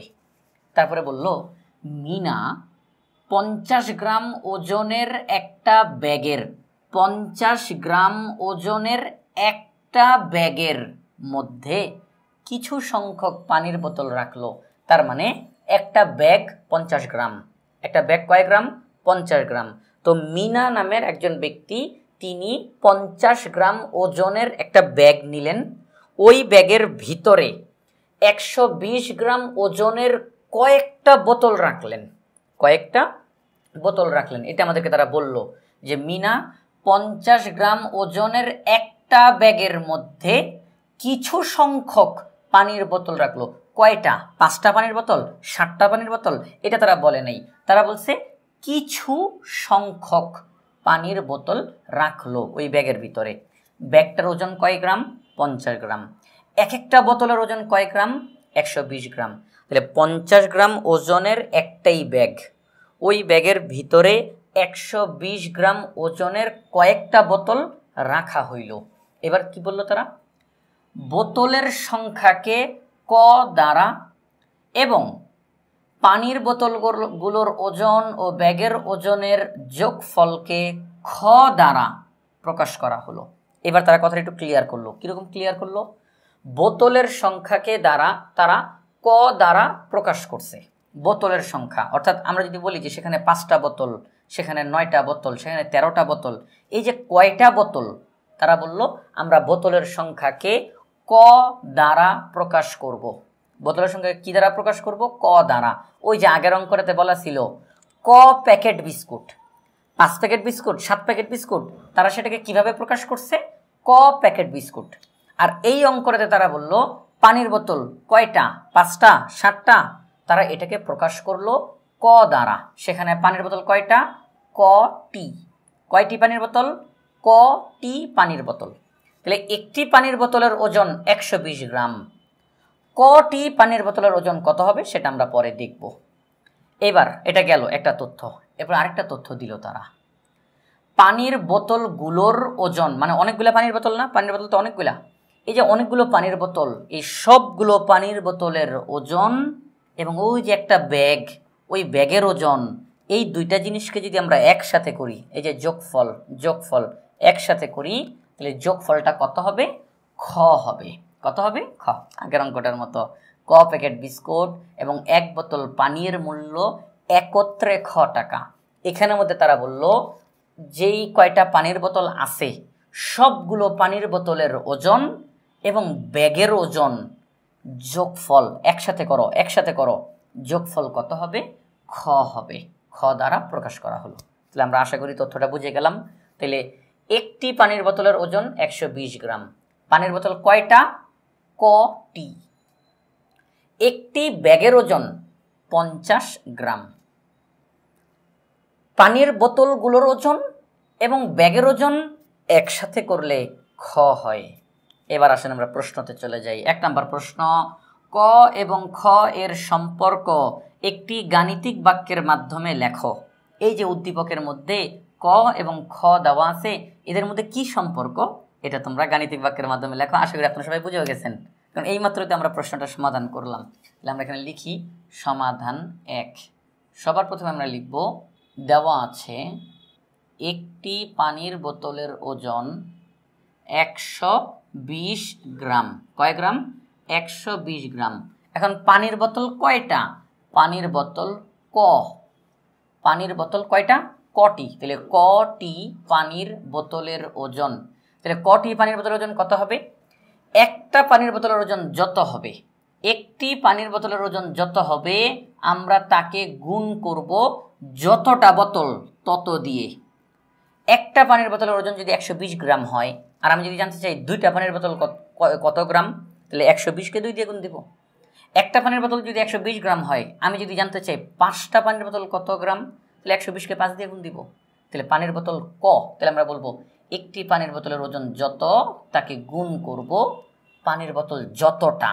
এই যে ক, এই ক দ্বারা গুণ করলেই পানির বোতলের ওজন বের হয়ে যাবে। আমাদের এই তথ্যতে যে কয়টা পানির বোতল আছে সব কয়টা পানির বোতলকে যদি একসাথে করা হয়, এরপরে যদি ওজন করি, ওজন করলে যোগ কত হবে? 120 গুণ ক গ্রাম। কটি পানির বোতলের ওজন 120 গুণ ক গ্রাম। এটা শুধুমাত্র পানির বোতল। আমাদের উদ্দীপকে যে কয়টা পানি আছে সবগুলা পানির বোতল আছে, সবগুলো পানির বোতলের ওজন। এরপরে আমরা লিখব একটি ব্যাগের ওজন কয় গ্রাম? 50 গ্রাম। এইবার আমরা লিখব যে অতএব ক এবং খ এর সম্পর্ক একটি গাণিতিক বাক্যের মাধ্যমে লিখলে হয়। এই কথাটা এখানে লিখে ফেলবো। তাহলে আমরা এখন এটা লিখবো কিভাবে? সেটি হচ্ছে, আমাদের এখানে তারা বলে দিছে যতগুলো পানির বোতল আছে সবগুলো পানির বোতলের ওজন এবং ব্যাগের ওজন যদি আমরা যোগ করি, যতগুলো পানির বোতল আছে তাদের ওজন এবং ব্যাগের ওজন যদি যোগ করি তাহলে যোগফল হবে খ।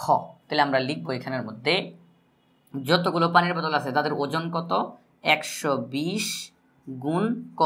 এটা শুধুমাত্র পানির বোতলের ওজন, এটা শুধুমাত্র পানির বোতলের ওজন। তার সাথে ব্যাগের ওজন কয় গ্রাম, 50 গ্রাম। আমাদেরকে তারা বলল সবগুলো পানির বোতলের ওজন এবং ব্যাগের ওজন যোগ করব, যোগ করলে খ হবে শেষ অঙ্ক। দেখেন এমন একটা লাইন লিখলাম, গাণিতিক বাক্য যেখানের মধ্যে ক আছে খ আছে, একটা সম্পর্ক দেখা যাইতেছে যে ক এর সাথে 120 গুণ করতে হবে, তার সাথে 50 যোগ করতে হবে, তাহলে ফলাফলটা খ এর সমান হবে। এই হচ্ছে একটা সম্পর্ক, যে ক এমন জায়গাতে আছে তার সাথে 120 গুণ করব, তার সাথে 50 যোগ করব, তাহলে ফলাফলটা খ এর সমান হবে। এটাই হচ্ছে তাদের মধ্যে সম্পর্ক। তারা বলল ক এবং খ এর সম্পর্ক একটা গাণিতিক বাক্যের মাধ্যমে দেখাও। 120 গুণ ক এটা দ্বারা কি বোঝায়, যতগুলো পানির বোতল আছে সবগুলা পানির বোতলের ওজন একত্রে। 50 দ্বারা কি বোঝায়, একটা ব্যাগের ওজন। তাহলে পানির বোতলগুলোর ওজন, ব্যাগের ওজন যোগ করলে খ এর সমান হবে। এটি আমাদের এই 1 নম্বর প্রশ্নের উত্তর। তাহলে আমরা উত্তরটা লিখে দিই, উত্তর 120 গুণ ক যোগ 50 সমান খ। শেষ আমাদের এই 1 নম্বর অঙ্কটা। যদি এটা আমরা বুঝে যাই তাহলে আবার আমাদের সেই 2 আর 3 একদম সহজে আমরা করে ফেলতে পারবো ইনশাআল্লাহ। আমরা এখন 2 নম্বর প্রশ্ন সমাধান করব। 2 নম্বর প্রশ্নে বলা হয়েছে খ এর মান নির্ণয় করো যখন ক সমান 10। তারা এখানের মধ্যে ওই যে আগের অঙ্কটার মতো তারা বলতেছে তোমরা খ এর মান বের করো তো যদি ক এর মান 10 হয়। অর্থাৎ আমরা ক এর মান 10 ধরে অঙ্কটা করব, ক এর মান 10 ধরে অঙ্কটা করব, করতে করতে করতে করতে খ এর মান বের হয়ে যাবে। কত বের হবে সেটা তারা জানতে চায়। তো আমরা এখন লিখি সমাধান 2। দেওয়া আছে ক সমান 10, 1 নং হতে প্রাপ্ত, 1 নং হতে আমরা কি পেয়েছি, 120 গুণ ক যোগ 50 সমান খ। পরবর্তী লাইনে এই যে লাইনটা, এই লাইনে আমরা এখন ক এর মানটা বসাই দিব, কারণ আমরা ক এর মান জানি, খ এর মান বের হয়ে যাবে। 120 গুণ ক এর মান কত, 10 যোগ 50 সমান খ। এই যে এখানে আমরা আর ক লিখলাম না, ক এর মান বসাই দিলাম। আমরা একটু পাশে কারণটা দিয়ে দিতে পারি, যেহেতু ক সমান 10। পরবর্তী লাইনে যাই, গুণ এবং যোগ, গুণের কাজ আগে করতে হয়। 120কে 10 দিয়ে গুণ দিলে হবে 1200। কীভাবে, 12 1 কে 12, 1 2, দুইটা শূন্য পাশে বসাই দিলাম, 1200 যোগ 50 সমান খ। পরবর্তী লাইনে যাই, 1200 আর 50 যোগ করলে 1250, মানে 1250 সমান খ। আমরা একটু আগেও বলছিলাম যার মান বের করবো তাকে আমরা একটু চেষ্টা করব বাম দিকে আনার জন্য। অতএব খ সমান 1250। এই হচ্ছে বিষয়টা, খ এর মান 1250। যদি ক এর মান 10 হয় তাহলে খ এর মান 1250 হবে। আমরা লিখব অতএব নির্ণেয় খ এর মান হলো 1250। এটাই হচ্ছে আমাদের এই অঙ্কের উত্তর। উত্তরটা এখানে লিখে ফেলি, 1250। শেষ আমাদের 2 নম্বর অঙ্ক। ক এর মান যখন 10 হয় তখন খ এর মান 1250 হয়।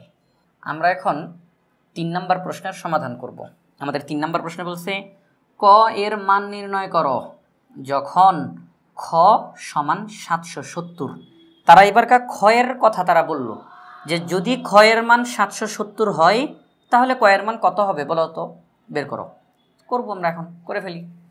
3 নম্বর প্রশ্নের সমাধান দেওয়া আছে, কি দেওয়া আছে, খ সমান 770। 1 নং হতে প্রাপ্ত, এটা এই কালার দিয়ে লিখি, 120 গুণ ক যোগ 50 সমান খ। পরবর্তী লাইনে গিয়ে এই যে অঙ্কটার মধ্যে ক এবং খ আছে, তাদের মধ্যে খ এর মান এইবার তারা দিয়ে দিছে, ক এর মান দেয় নাই। ক এর মান বের করব। 120 গুণ ক যোগ 50 সমান খ আর বসাবো না, খ এর জায়গায় খ এর মান বসাই দিব 770। পাশে কারণটা দিয়ে দিব, যেহেতু খ সমান 770 এই জন্য আমরা খ না বসায়া খ এর মানটা বসাই দিলাম। এবার পরবর্তী লাইনে যাই। 120 গুণ ক যোগ 50 সমান 770। আমাদেরকে ক এর মান বের করতে হবে, তাহলে ক এর সাথে যারা যারা আছে তাদেরকে সরাই ফেলতে হবে। 120 গুণ ক, এই যে যোগ 50, এটাকে যদি আমরা এখন ওই সাইডে নেই তাহলে কি হবে? 770 যোগ 50, এটা এদিকে আসলে হবে, যোগ হয়ে যাবে বিয়োগ 50। পরবর্তী লাইনে যাই। 120 গুণ ক সমান 770 থেকে 50কে বিয়োগ করতে হবে। 770 থেকে 50কে বিয়োগ করতে হবে। তো 770 থেকে 50 বিয়োগ করলে কত হয়? 720 হয়। কত হয়? 720 হয়। পরবর্তী লাইনে যাই। 120 গুণ ক সমান 720। এবার এই যে ককে রেখে দিলাম, ক এর সাথে 120 এখানে কি আকার আছে? গুণ আকারে। এটা যদি এখন ওই সাইডে যায় তাহলে কি হবে? এই গুণটা হয়ে যাবে ভাগ 120। অতএব ক সমান 720কে 120 দিয়ে ভাগ করা লাগবে। 720কে 120 দিয়ে ভাগ করা লাগবে, একদম সহজ। দেখেন, 0 0 কাটা, বাদ, 0 0 বাদ, তাহলে থাকে কত? 72 ভাগ 12। 72কে 12 দিয়ে ভাগ করতে হবে। 6 12 72, 6 12 72, তার মানে 12 72-এর মধ্যে 6 বার যায়। তাহলে আমরা বলতে পারি 120 720-এর মধ্যে 6 বার যায়। যদি আপনারা এটা রাফ করতে চান তাহলে সেই একই রকমের ফলাফল বেরোবে। 720কে ভাগ করতে হবে 120 দ্বারা। দেখেন, 120কে যদি আমরা 6 দ্বারা গুণ দিই, 6 0 0, 6 দ্বিগুণে 12, 2 থাকে 1, 6কে 6 আর 1 হচ্ছে 7, 720। তার মানে 6 বার গেলে 720 হয়ে যাবে। তাইলে আমরা বলতে পারি 120 দ্বারা 720কে ভাগ করলে 6 হয়। 120 দ্বারা 720কে ভাগ করলে কত হয়? 6 হয়। তাহলে ক সমান 6। যদি খ এর মান 770 হয় তাহলে ক এর মান 6 হবে। তাহলে আমরা বলবো অতএব নির্ণয় ক এর মান, তাহলে আমরা এখানে লিখে ফেলি, নির্ণয় ক এর মান হলো 6। উত্তর 6। তাহলে আমরা দেখলাম যখন খ এর মান 770 তখন ক এর মান 6। তাহলে এটি হচ্ছে আমাদের এই 3 নম্বর অঙ্কের সমাধান। আমাদেরকে তারা খ এর মান দিয়ে দিয়েছে, আমরা আমাদের এই গাণিতিক বাক্যটার মধ্যে খ এর জায়গাতে খ এর মান বসালাম, আস্তে আস্তে করে ক এর মান বের হয়ে গেল। ক এর মান কত? 6।